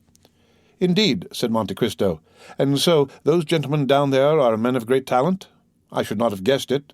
And for what kind of talent are they celebrated? You know there are different sorts." "That tall, harsh-looking man is very learned. He discovered in the neighborhood of Rome a kind of lizard with a vertebra more than lizards usually have, and he immediately laid his discovery before the Institute. The thing was discussed for a long time, but finally decided in his favor. I can assure you the vertebra made a great noise in the learned world, and the gentleman, who was only a knight of the Legion of Honor, was made an officer." "Come," said Monte Cristo, "this cross seems to me to be wisely awarded. I suppose had he found another additional vertebra, they would have made him a commander." "Very likely," said Albert. "And who can that person be who has taken it into his head to wrap himself up in a blue coat embroidered with green?" "Oh, that coat is not his own idea. It is the Republic's which deputed David, see editor's note, to devise a uniform for the academicians." Editor's note, referring to Louis David, a famous French painter. End of note. "Indeed," said Monte Cristo, "so this gentleman is an academician. Within the last week he has been made one of the learned assembly. And what is his especial talent?" "His talent? I believe he thrusts pins through the heads of rabbits. He makes fowls eat madder, and punches the spinal marrow out of dogs with whalebone." "And he is made a member of the Academy of Sciences for this?" "No, of the French Academy. But what has the French Academy to do with all this?" "I was going to tell you. It seems that his experiments have very considerably advanced the cause of science, doubtless." "No, that his style of writing is very good." "This must be very flattering to the feelings of the rabbits into whose head he has thrust pins, to the fowls whose bones he has dyed red, and to the dogs whose spinal marrow he has punched out." Albert laughed. "And the other one?" demanded the Count. "That one?" "Yes, the third. The one in the dark blue coat." "Yes. He is a colleague of the Count, and one of the most active opponents to the idea of providing the Chamber of Peers with a uniform. He was very successful upon that question. He stood badly with the liberal papers, but his noble opposition to the wishes of the court is now getting him into favor with the journalists. They talk of making him an ambassador." "And what are his claims to the peerage?" "He has composed 2 or 3 comic operas, written 4 or 5 articles in the Sequel, and voted 5 or 6 years on the ministerial side." "Bravo, Viscount," said Monte Cristo, smiling. "You are a delightful cicerone. And now you will do me a favor, will you not?" "What is it?" "Do not introduce me to any of these gentlemen, and should they wish it, you will warn me." Just then the Count felt his arm pressed. He turned round. It was Danglars. "Ah, is it you, Baron?" said he. "Why do you call me Baron?" said Danglars. "You know that I care nothing for my title. I am not like you, Viscount. You like your title, do you not?" "Certainly," replied Albert, "seeing that without my title I should be nothing, while you, sacrificing the Baron, would still remain the millionaire." "Which seems to me the finest title under the royalty of July," replied Danglars. "Unfortunately," said Monte Cristo, "one's title to a millionaire does not last for life, like that of Baron, peer of France, or academician, for example, the millionaires Franck and Pullman of Frankfurt, who have just become bankrupts." "Indeed?" said Danglars, becoming pale. "Yes, I received the news this evening by a courier. I had about 1,000,000 in their hands, but warned in time I withdrew it a month ago." "Ah, mon Dieu!" exclaimed Danglars. "They have drawn on me for 200,000 francs." "Well, you can throw out the draft. Their signature is worth 5%. "Yes, but it is too late," said Danglars. "I have honored their bills." "Then," said Monte Cristo, "here are 200,000 francs gone after—" "Hush, do not mention these things," said Danglars. Then, approaching Monte Cristo, he added, "especially before young Monsieur Cavalcanti," after which he smiled and turned towards the young man in question. Albert had left the Count to speak to his mother, Danglars to converse with young Cavalcanti. Monte Cristo was for an instant alone. Meanwhile the heat became excessive. The footmen were hastening through the rooms with waiters loaded with ices. Monte Cristo wiped the perspiration from his forehead, but drew back when the waiter was presented to him. He took no refreshment. Madame de Morcerf did not lose sight of Monte Cristo. She saw that he took nothing, and even noticed his gesture of refusal. "Albert," she asked, "did you notice that?" "What, mother?" "That the Count has never been willing to partake of food under the roof of Monsieur de Morcerf." "Yes, but then he breakfasted with me. Indeed, he made his first appearance in the world on that occasion." "But your house is not Monsieur de Morcerf's," murmured Mercédès, "and since he has been here I have watched him." "Well?" "Well, he has taken nothing yet." "The Count is very temperate." Mercédès smiled sadly. "Approach him," said she, "and when the next waiter passes, insist upon his taking something." "But why, mother?" "Just to please me, Albert," said Mercédès. Albert kissed his mother's hand and drew near the Count. Another salver passed, loaded like the preceding ones. She saw Albert attempt to persuade the Count, but he obstinately refused. Albert rejoined his mother. She was very pale. "Well," said she, "you see, he refuses." "Yes, but why need this annoy you?" "You know, Albert, women are singular creatures. I should like to have seen the Count take something in my house, if only an ice. Perhaps he cannot reconcile himself to the French style of living and might prefer something else." "Oh, no. I have seen him eat of everything in Italy. No doubt he does not feel inclined this evening." "And besides," said the Countess, "accustomed as he is to burning climates, possibly he does not feel the heat as we do." "I do not think that, for he has complained of feeling almost suffocated, and asked why the Venetian blinds were not opened as well as the windows." "In a word," said Mercédès, "it was a way of assuring me that his abstinence was intended," and she left the room. A minute afterwards the blinds were thrown open, and through the jessamine and clematis that overhung the window one could see the garden ornamented with lanterns, and the supper laid under the tent.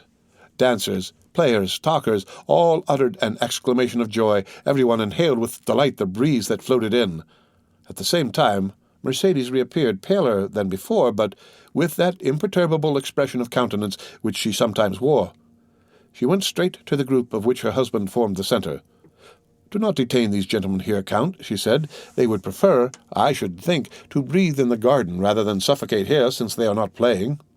"Ah," said a gallant old general who in 1809 had sung Portant pour la Syrie, "we will not go alone to the garden." "Then," said Mercédès, "I will lead the way." Turning towards Monte Cristo, she added, "Count, will you oblige me with your arm?" The Count almost staggered at these simple words. Then he fixed his eyes on Mercédès. It was only a momentary glance, but it seemed to the Countess to have lasted for a century, so much was expressed in that one look. He offered his arm to the Countess. She took it, or rather just touched it with her little hand, and they together descended the steps lined with rhododendrons and camellias. Behind them, by another outlet, a group of about 20 persons rushed into the garden with loud exclamations of delight. The end of Chapter 70, read by Rick Kishner for Lit to Go on the web at fcit.usf.edu.